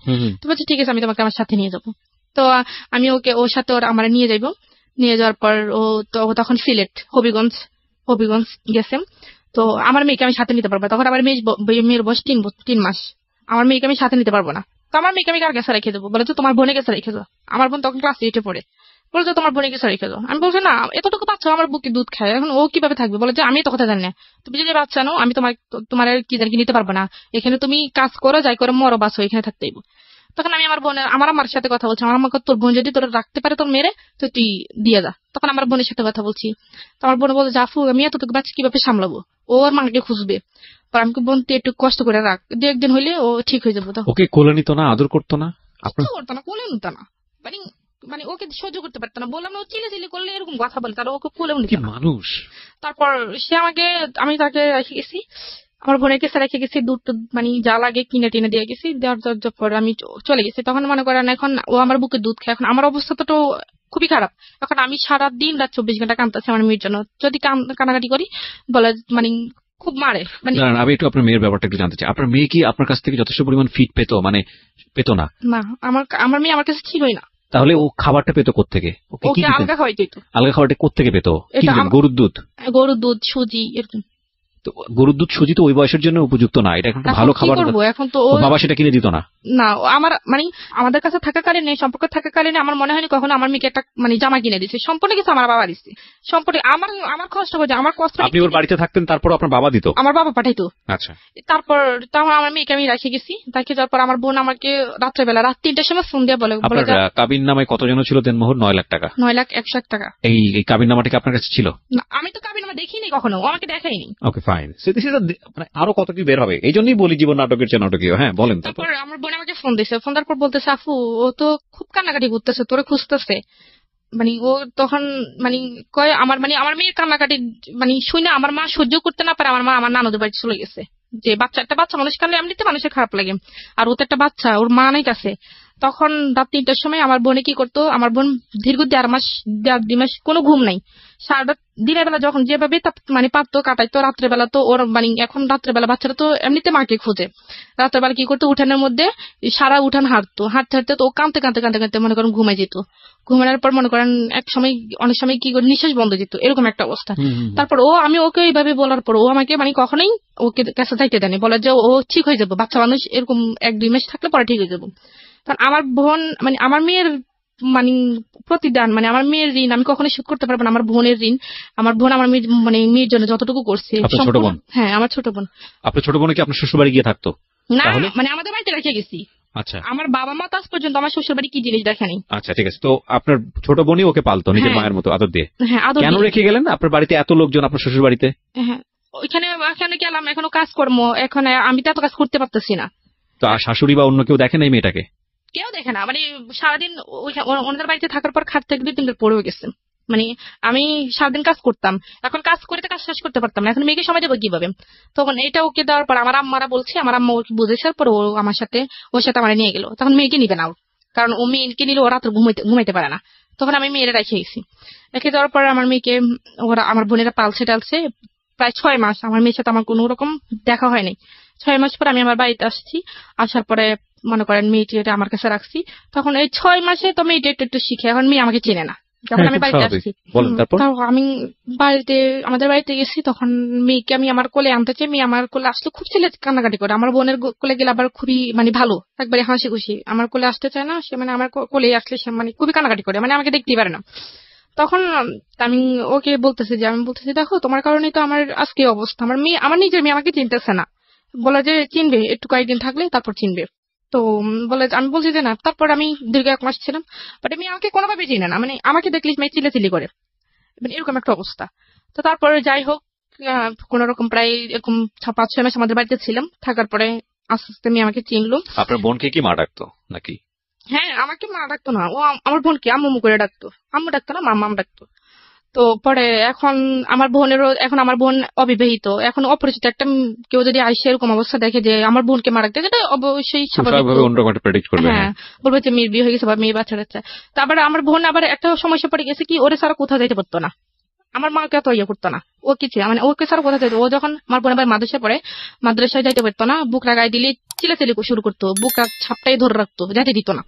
তো এরকম একটা অবস্থা। এখন আমি চলে গেছি বাড়িতে, চলে যাওয়ার পর আমি আমার কাছে রাখতে রাখতে আমাকে একটু চিনছে। চেনার পরে সেই মনে করেন এখন কোরবান আসছে, কোরবান সামনে কোরবান, এখন যে মানে আমরা যেহেতু এখন শ্বশুর বাড়িতে চলে গেছি, এখন তো শ্বশুর বাড়িতে আমাদের গ্রামের নিয়ম হচ্ছে মনে করেন কোরবানে রমজানের সময় শ্বশুর বাড়ি সবাইকে জামা কাপড় দিতে হয়, তারপর সেমাই চিনি বা যেটা লাগে দিতে হয়, আবার কোরবানের সময় একটা যার সামর্থ্য যতটুকু একটা ছাগল দিতে হয়, বা যার সামর্থ্য বেশি সে একটা গরু দিতে হয়। তার সাথে সব রকমের মশলা 5 কেজি মানে 5 কেজি তেল, মানে এরকম যাবতীয় সবকিছু দিতে হয়। তো এখনো কোরবান আসতে আরো 15 দিন বাকি। তো আসলে আমার শ্বশুর বাড়ির লোক 15 দিন আরো অপেক্ষা করতে পারেনি যে আসলে ওরা দিবে কি দিবে না। তো আমার কি জানি আমার মেয়েকে আমাকে বলতে পারে না, দেখলে আমার মেয়েকে বলতেছে, আমার মেয়ের নাম হচ্ছে উম্মে হাবিবা। তো বলতেছে, হাবিবা তোর নানুদের মনে আজকে এবছর টাকা পয়সা নাই, তো নানুরা মনে এবছর তো দাদুদেরকে কিছু দিতে পারবে না। এটা কি নিয়ম নাকি? হ্যাঁ, এটা আমাদের এদিকে নিয়ম, কালচার, মানে নানুর বাড়ি থেকে দাদুর বাড়িতে আসতে হবে। হ্যাঁ, কেন দাদুর বাড়ি থেকে নানুর বাড়িতে যেতে পারে না? না না, সব বোগাস নিয়ম। পরে যাই হোক, এখন আমি আমার আম্মাকে বলছি, তো আমার আম্মা বলতেছে ওনারা বুঝে একটু অপেক্ষা করতে পারে না। তখন আমার আম্মা, সমাজটাও না মানে কেমন জানি, মানে মেয়ে জন্ম দিয়ে ও রীতিমতো পাপ করে ফেলেছে, মানে প্রত্যেকটা অ্যাঙ্গেলে বৈষম্য, সবকিছু মেয়ের বাড়ি থেকেই যেতে হবে। স্টুপিড। তারপর আমার আম্মা তারপরের দিনই আমার কাকাকে দিয়ে, তখন আপু ছিল না, আমার কাকাকে দিয়ে সবকিছু কিনে কাটা করে পাঠায় দিছে। পাঠায় দেওয়ার পর তো এখন কোরবানি ঈদে, এখন একটা বিয়ের অনুষ্ঠানে মানুষ এত মানুষ জানা, কোরবানি ঈদে আমার শ্বশুর বাড়িতে দাওয়াত দিছে। তো আমার শ্বশুর বাড়ি বলতেছে আমরা শুধু আমাদের আত্মীয় স্বজন, আমরা কি একা একা যাবো নাকি, আমরা যদি যাই আমাদের আত্মীয় স্বজন কি বলবে। তো আমার আম্মা বললো যে ঠিক আছে, আপনাদের আত্মীয় স্বজন যেহেতু আছে, আপনারা দেখেন কয়জন হয়, তো আসেন। তো 180 জন হয়েছে আত্মীয় স্বজন আপনাদের বাড়িতে আসবে কোরবানির ঈদের দাওয়াত খেতে, 180 জন। তো আমার আম্মা এখন কি করবে, এখন মুখ বুঝে সব সহ্য করতে হবে। তো আমার আম্মা বলছে ঠিক আছে আসেন। তো আসার কথা বলছে। তারপরে মানে আমার আব্বু আম্মাকে কখনোই বলে নাই যে আপনারা আমাদের বাড়িতে গিয়া একটু দেখে আসেন, দাওয়াত তো দূরের কথা, মানে গিয়ে একটু দেখে আসেন নিজের রাস্তাতে খাওয়ার জন্য। মানে প্রত্যেক মাসে একবার হইলেও ওনাদের বাড়িতে সবাই দাওয়াত পড়ে আমাদের বাড়িতে। তো যাই হোক, এখন তারপর কি হয়েছে এর মধ্যে মনে করে আমার বোন আবার একটা ছেলের সাথে রিলেশন করতো, এখনো হয়তো করে, আমি যে জানি না কি সত্যি কিনা। তো একটা ছেলের সাথে রিলেশন করতে, সেটা আবার এটা বলতে ভুলে গেছি। আমার বোনকে যখন আমার হাজবেন্ড দেখছে বা রবিলে দেখছে, তখন সে আমাকে বলতেছে করে তো তোমাকে একটা কথা বলবো। তা আমি বলি কি কথা? তো বলে যে তোমার আগে যদি তোমার বোনকে দেখতাম না, আমি তোমার বোনকে বিয়ে করতাম। তো আপনার পায়ে জুতা ছিল না তখন? আসলে কি বলবো আমি, তুমি এগুলো কি বলো? এটা আপনারও কিন্তু ফল্ট, মানে আপনার পায়ে তখন জুতা থাকলে জুতা মেরে দেওয়া উচিত আমি মনে করি। হচ্ছে আমি সরি টু সে, আপনি যদি রিলিজনের জায়গা থেকে চিন্তা করেন তাহলে অফকোর্স এটা একটা অন্যায়, এবং আমি যেটা বলছি সেটা অবশ্যই পাপ। হ্যাঁ, তো কিন্তু যেই ছেলেটা রিলিজিয়াসটি করতে চলে না, তাকে জুতা ট্রিটমেন্ট ছাড়া আসলে অন্য কোনো ট্রিটমেন্টে যাওয়ার কোনো সুযোগ নাই। মানে আমি আসলে আজকে প্রেজেন্টের বাইরে চলে যাচ্ছি, সরি ফর দিস। আমি ভবিষ্যতে আরো কি বলবো আমি জানি না, কারণ আপনার গল্পটা যেদিকে যাবে আই এম রিয়েলি মানে আউট অফ মাইন্ড অ্যাকচুয়ালি। তারপর সে মনে করে এখন একজন হাজবেন্ড কার জন্য সাজে, তার ওয়াইফের জন্যই তো, বা একজন ওয়াইফ তার কার জন্য সাজে, হাজবেন্ডের জন্য। সে যখন কোনো শার্ট পরে বা কোনো প্যান্ট পরে বা একটু হাইটই হয়ে বা একটু বাইরে হতো, তখন আমাকে মানে বলে ঋতু দেখো তো আমাকে ভালো লাগতেছে, বাইরে গেলে মেয়েরা আমাকে পছন্দ করবে। আমাকে ডিরেক্টলি এরকম এই লোকের আপনি 3 মাস বাসায় থেকে পুষ্টি ইনজেকশন দিয়েছেন? হ্যাঁ। পরে আমি বললাম যে হ্যাঁ ভালোই তো লাগবে, তখন মানে কান্নাকাটি করতাম, কি বলবো। আর তখন একদিন মানে সে তখন বিভিন্ন মেয়েদের সাথে কথা বলা শুরু করে দেয়। আচ্ছা। হ্যাঁ, তখন সে বিভিন্ন ভঙ্গিতে মেয়েদের দিকে তাকায়। তো আমাদের বাড়িতে আমার চাচাতো বোন আছে, জ্যাঠাতো বোন আছে, তাদের সাথে বিভিন্ন রকমের। তো তারা আমাকে বলে যে আপু দুলাভাই এমন কেন, এরকম করে কেন। আমি বলছি থাক তোরা একটু দূরে থাকিস, তোরা কিছু বলিস না। তো সে আমাকে এরকম করে বলে যে তো আমার একবার সে তার বন্ধুর বিয়ে, তো আমাদেরকে দাওয়াত দিছে, তখন আমি শাড়িটারি পরে বিয়েতে যেতেছে, বিয়েতে যেভাবে যায়, তো তার বন্ধুরা সবাই আসছে, আমরা একসাথে যাবো। তার এক বন্ধু বলতেছে ভাবি আপনাকে খুব সুন্দর লাগতেছে। আমাকে এই কথা কেন বলছে, সে আমাকে আর নিলই না ওইখানে। তো আমাকে সে বলে যে তোমাকে আর লোকে কেন সুন্দর বলবে। আমি বলছি তো তুমি যে নিজে শার্ট প্যান্ট পরে নিজে আমাকে বলে যে মেয়েরা তোমাকে লাইক করবে কিনা, তখন আমার কাছে খারাপ লাগে না? তখন আমি 100 বার বলতে পারবো আমি ছেলে, সেজন্য তুমি বলবা নাকি? সে আমাকে এরকম করে বলে। ঠিক আছে আমি আর বলবো না, আপনি ছেলে না, আপনি যদি এটা হয়ে থাকে ইনফ্যাক্ট। তো তারপরে কি হয়েছে, সে একবার তো আমার বোন একটা ছেলের সাথে রিলেশন করতো, সেই আমার বোনের রিলেশনটা আমি মানতে পারতেছে না। কারণ আমার বোন যে ছেলের সাথে রিলেশন করতো সে আরো একটু হাই কোয়ালিটি, মানে সে মনে করেন বিদেশে থেকে পড়াশোনা করে, তো সে আরো একটা হাই কোয়ালিটি, মানে সে চাইতেছে না যে আমার বোন আরো মানে তার চেয়ে একটু উপর লেভেলের একটা ছেলেকে মানে পছন্দ করুক বা সেটা কেউ মেনে নিক, বা এরকম উপর লেভেলের কোন ছেলে আমাদের বাড়ির জামাই। হ্যাঁ, তো তারপর আমার বোন যে ছেলের সাথে সম্পর্ক করতো, সে ছেলে কি নাম্বারটা কিভাবে পাইছে, পাইয়া সে ছেলের সাথে আমার বোন আমার হাজবেন্ডে বলছে যে আপনি যে মেয়ের সাথে কথা বলেন আপনি জানেন তার বিয়ে হয়েছে, তার একটা বাচ্চা আছে, আমার মেয়েকে দেখাই দিতেছে। তখন বলছে সে বিশ্বাস করে না, তো বলছে ঠিক আছে আমি প্রমাণ চাই। তখন সেই কি করছে, দেখাইছে, আনসার তো আমার মেয়েকে ওই ছেলের সামনে নিয়ে গেছে, নিয়ে আমার রবিএলও বলতেছে যে হাবিবা তোমার আম্মুর নাম কি, তোমার আঙ্কেলের কাছে বলো। তো সে আমার বোনের নাম বলে দিছে, কারণ আমার বোনকে সে চিনে। আমার বোন নাম বলেছে যে আমার আম্মুর নাম এইটা। তো বলে দিছে, এখন সে তো বিশ্বাসই করবে, যে বলে যে এখন সেই মানে আমার বোনের হাজবেন্ড হচ্ছে সেই, আমি কেউ না। মানে ওই ছেলের সাথে সে এরকম ভাবে বলতেছে যে আমি তার হাজবেন্ড, আমি তার, সে আমাদের মেয়ে। আমরা তারপর ওই ছেলে তো বিশ্বাস করে ফেলছে। এখন ওই ছেলে আমার বোনের সাথে মনে করেন সম্পর্কে একটা বিচ্ছিন্ন অবস্থায়। তখন আমার বোন আমাকে, মানে ও কি বয়ফ্রেন্ড ছিল আপনার বোনের? হ্যাঁ আমার বোনের বয়ফ্রেন্ড ছিল। চিন্তা করুন অবস্থা। তারপর আমার বোন আমার কাছে বলে যে আপু এরকম দুলাভাই এটা কি করলো। তখন আমি বললাম যে ঠিক আছে তুই ছেলের নাম্বারটা আমাকে আমি সব বলতেছি। তখন আমি এই ছেলেকে মনে করো ছেলেকে ক্ষমা টমা চাইছি। তখন আমি বললাম যে উনি এরকমই, আপনি ওনার কথা বিশ্বাস করেন না। তারপর সেই আমার বোনের সম্পর্কটা কোনোভাবে টিকতে দিবে না। সে কি করছে, মনে করেন আমার বোনের যে ইমো আইডি ইউজ করতো, তো সেই ইমো আইডি সে হ্যাক করে ফেলছে। এখন আমার বোনের কাছে মেসেজ করবে, সে সবকিছু দেখে। তো আমার বোন হয়তো ওই ছেলের সাথে কিছু সিক্রেট কথা বলছে, সেগুলো দেখছে, কিছু ফ্রিক ফাটাইছে, সেগুলো দেখে ফেলার ফলে সে আমার বোনকে ব্যাকলিং করতেছে যে তুমি এটা কি করতেছো, আমি তোমার আব্বু আমার কাছে সবকিছু বলে দেবো। তখন আমার বোন একটু ভয় পেয়ে গেছে, বলে ওই ছেলের সাথে নামে আমি তোমার মামলা দিব, যে নারী নির্যাতনের মামলা। কারণ তোমাদের যে মেসেজ তুমি পাঠাইছো এগুলো দেখে আমি দেখাই মামলা দিব, তোমার আব্বুর কাছে বলতেছি, তোমার আম্মার কাছে বলতেছি। তো আমার বোন ভয় পেয়ে গেছে, আর আমার বলছে। বলার পর আমি সাথে সাথে আমার শ্বশুর বাড়ি থেকে আমার বাপের বাড়িতে চলে আসছি। আসার পর আমি বলতেছি তুমি এসব কি করতেছো, তোমার বোন একটা অন্যায় কাজ করতেছে, এটা আমি বাধা দিতেছি, এটা তো আমি খারাপ কিছু করতেছি না। তখন কি করছে, সে আমার সবার সামনে মেসেজ গুলা দেখাচ্ছে, সেগুলো আসলে দেখার প্রয়োজন পড়ে না। তারপর দেখেছে, তখন আমার বোনকে আমার মেজো জ্যাঠা খুব মারছে এই মেসেজ গুলো দেখে। মানে এখন ওরা তো জেনে গেছে একটা ছেলের সাথে রিলেশন আছে, এখন এগুলো দেখে ছেলের সাথে রিলেশন কেন, এগুলো দেখে খুব মারছে। এটা তো আরো খুব সুন্দর করে ওয়াইজলি এটাকে সমাধান করা যেতে পারতো, নিজের ঘরের খবর চারদিকে জানাই দেওয়ার কোনো মানে হতো না। তো তারপর কি করছে, তারপরে সে থামে নাই। সে বলতেছে তুমি যদি আমার কথা না শোনো তাহলে আমি কিন্তু ওই ছেলের নামে মামলা করে দিব, এমনকি আমি সবকিছু কথা বলেছি। এই অধিকারটা খাটাই কিভাবে আমি তো বুঝলাম না। এটা আমার বোনের সাথে হয়েছে। এখন আমার বোন আসলে ওই ছেলেকে হয়তো প্রচন্ড ভালোবাসে, সেই জন্য আসলে ওর ক্ষতি চায় না, সেজন্য বলছে ঠিক আছে আপনি কি বলেন। আমার বোন ওকে অফার করছে যে ওর সাথে ফিজিক্যাল রিলেশন করবে। দাঁড়ান 1 মিনিট, কাকে অফার করছে? আমার বোনকে। কি অফার করছে? আমার হাজবেন্ড। Are you sure? অবশ্যই, আমি একটা ভিডিও ছিল, সেটা আমি নিজেও দেখছি। কিসের ভিডিও? এটা জাস্ট এমনিতেই কিস করছে আপনার বোনকে। হ্যাঁ। সে ভিডিওটা কে করছে? সেই করছে, করে আপনাকে দেখাইছে? আমাকে দেখাইছে। তখন আমাকে দেখা নাই, আমি ওই অবস্থায় আমি ওইখানে চলে গেছি। আচ্ছা, ঘটনাটা শুনি, কি হয়েছে? তখন সে আমার বোনকে বলছে, আমার বোন আসলে রাজি হয়নি। ব্ল্যাকমেইল করছে যে তুমি যদি এটা করো, ওনার কথা না শুনে, রবিলের কথা যদি না শুনে, তাহলে সেই ওই ছেলের নামে মামলা করে দিবে, নারী নির্যাতনের মামলা করে দিবে। এমনকি সে তার সবকিছু ওকে আছে, শুধু একটা ফোন যাবে, মামলা হয়ে যাবে, তাকে বাড়ি থেকে তার ফ্যামিলি সহ তাকে নিয়ে যাবে, এরকম একটা দেখাচ্ছে। দেখার পর সে আমার বোন তো মনে করেন এখন একটা দুটান অবস্থা হয়ে গেছে। তখন তো যা হওয়ার হয়েছে, তখন আমি হঠাৎ মানে কোন একটা কাজে বোনকে অফার করেছে, আপনার বোন সেটা রাজি হচ্ছে? প্রথমে রাজি হয় নাই, সে আমার বোনকে অনেক ভয়টাই দেখাইছে। তো আমার বোন এটার জন্য খুবই কাঁদছে। আর সে আমার বোন মনে করেন একটু ঘটনা যখন আমি দেখি, ওর বয়স তখন 16 বছর। C this is another case, যেটা ওর ক্ষেত্রেও হয়েছে। যখন ওর বয়সটা ছিল 16 বছর, একইভাবে ব্ল্যাকমেইল করেছে। এই ছবলটা ঠিক ওর আপন বোনের ক্ষেত্রেও মেরেছে।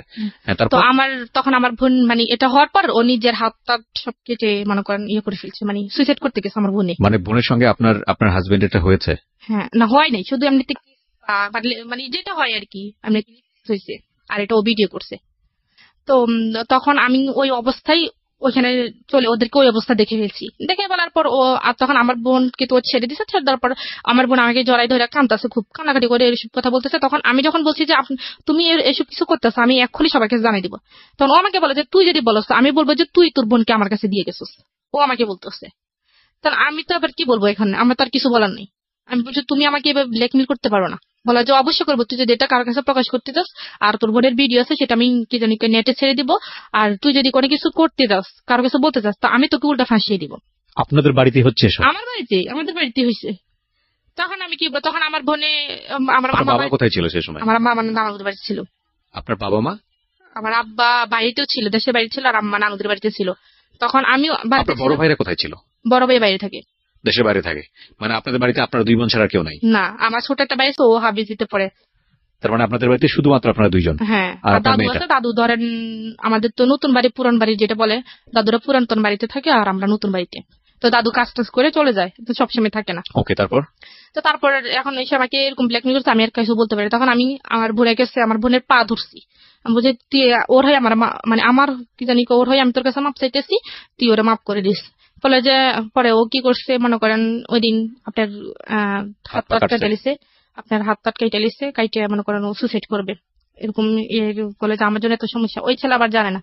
তারপর ও কি করছে, ও যেহেতু ওই মানে রবিউল দেখতেছে যে ওই ছেলের সাথে কথা বলা বন্ধ করে নাই, ওই ছেলে মানে রবিউল কি করছে, ওই ছেলের বাড়িতে গেছে, আমার আরেকটা দুঃসম্পর্কের চাচাতো বোন নিয়ে গেছে, নিয়ে ওর আব্বা আম্মার কাছে আমার বোনের নামে বিচার দিয়ে আসছে যে আপনার ছেলে তো অমুক মেয়ের সাথে কথা বলে, ওনার একটা বাচ্চা আছে, ওনার স্বামী আছে, আপনার কেমন ছেলে একটা ম্যারিড মেয়ের সাথে কথা বলে। এখন ওই ছেলের বাপ মা মানে যেটা বুঝতে পারছি আপনার বোনকে সে অনৈতিকভাবে পাওয়ার জন্য মোটামুটি ক্রেজি হয়ে গেছে।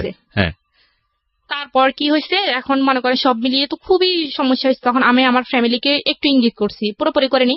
তো আমার আব্বু বলতেছে তোমার এখানে থাকার দরকার নাই, ডিভোর্স হয়ে যাক, এখানে থাকার দরকার নেই। এরপরে মনে করেন ওই ছেলের সাথে অনেক সমস্যা করছে, তারপরে বলছে যে ডিভোর্স হয়ে যাক। আমি বলছি যে আমার আব্বা আমার মেয়েটা কি হবে, আমি হয়তো একটা ভালো ছেলে পাবো, ও একটা ভালো মেয়ে পাবে, আমার মেয়েটার কি হবে? আমার মেয়ে তো মা হারালে বাপ হারালো, বলতে সমস্যা না, আমি মেয়ের ব্যবস্থা করতেছি।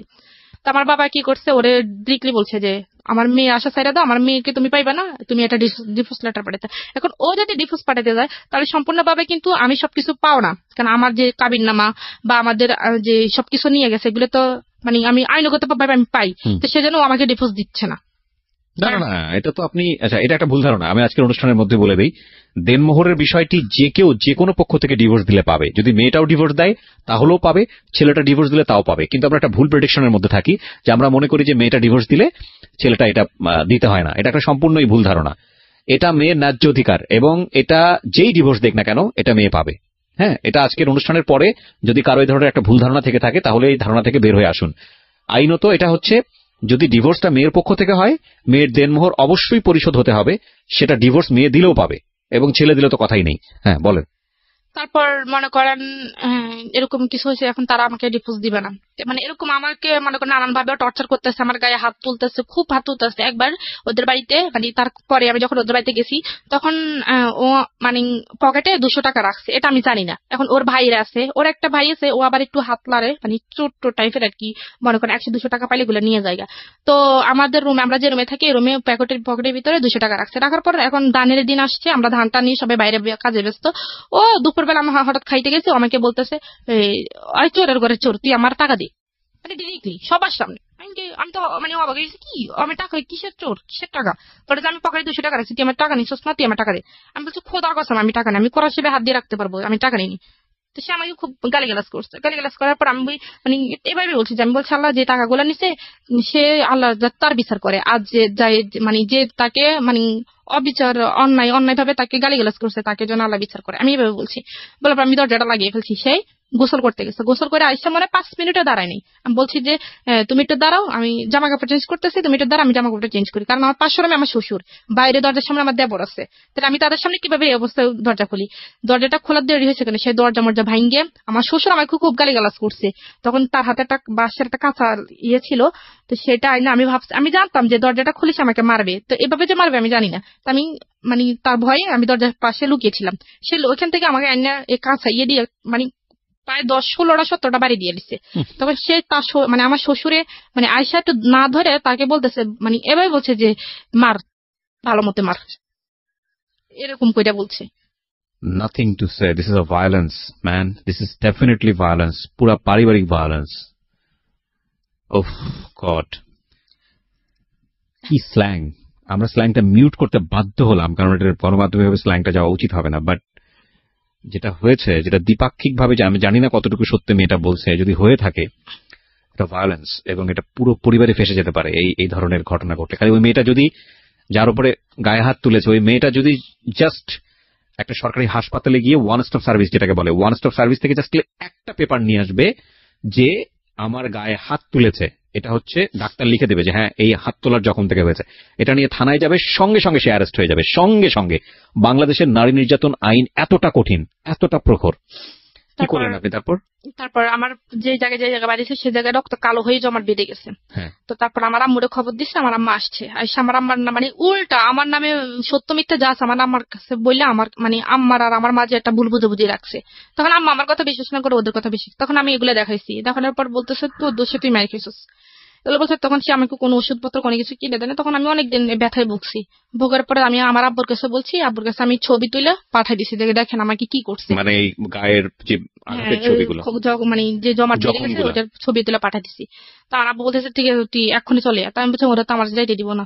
তখন সে বলছে যে কি আমার শ্বশুর কাছে ফোন দিছে, আমার আব্বু বলতেছে যে আমাদের বাড়িতে একটা কাজ আছে, মেয়ের একটু পাঠান, 2 দিন থেকে চলে আসবে। তখন আমি আমার মেয়ের নিয়ে চলে গেছি। চলে যাওয়ার পর আমার আব্বু বলছে যে ওরে ফোন দিয়েছে, তো তুমি আমার মেয়ের সাথে আর কোনো সম্পর্ক রাখবে না, আমাকে আমি 1 মাসের মধ্যে আমি ডিভোর্স লেটার পাঠাইতেছি। তখন সে কি করছে, আমার আব্বার কাছে মাপ টাপ চাইছে, চাইয়া সে আমাদের বাড়িতে গেছে। বৃহস্পতিবার গেছে, শুক্রবারের দিন সে আমার মেয়েকে বলতেছে যে আমি মেয়ের ওরে নিয়ে একটু হাবিবের নিয়ে একটু দোকান থেকে ঘুরে আসি। তখন তো আমি জানতাম না তার মনে কিছু, চুরি করে নিয়ে চলে গেছে। তার থেকে আর দেয় চাইনি। তার থেকে প্রায় 2 মাস হয়ে গেছে। 2 মাস হয়ে যাওয়ার পর সে আর কোনো যোগাযোগ রাখে নাই তার সাথে। তাদের সম্পূর্ণ সিম তারা চেঞ্জ করে ফেলছে।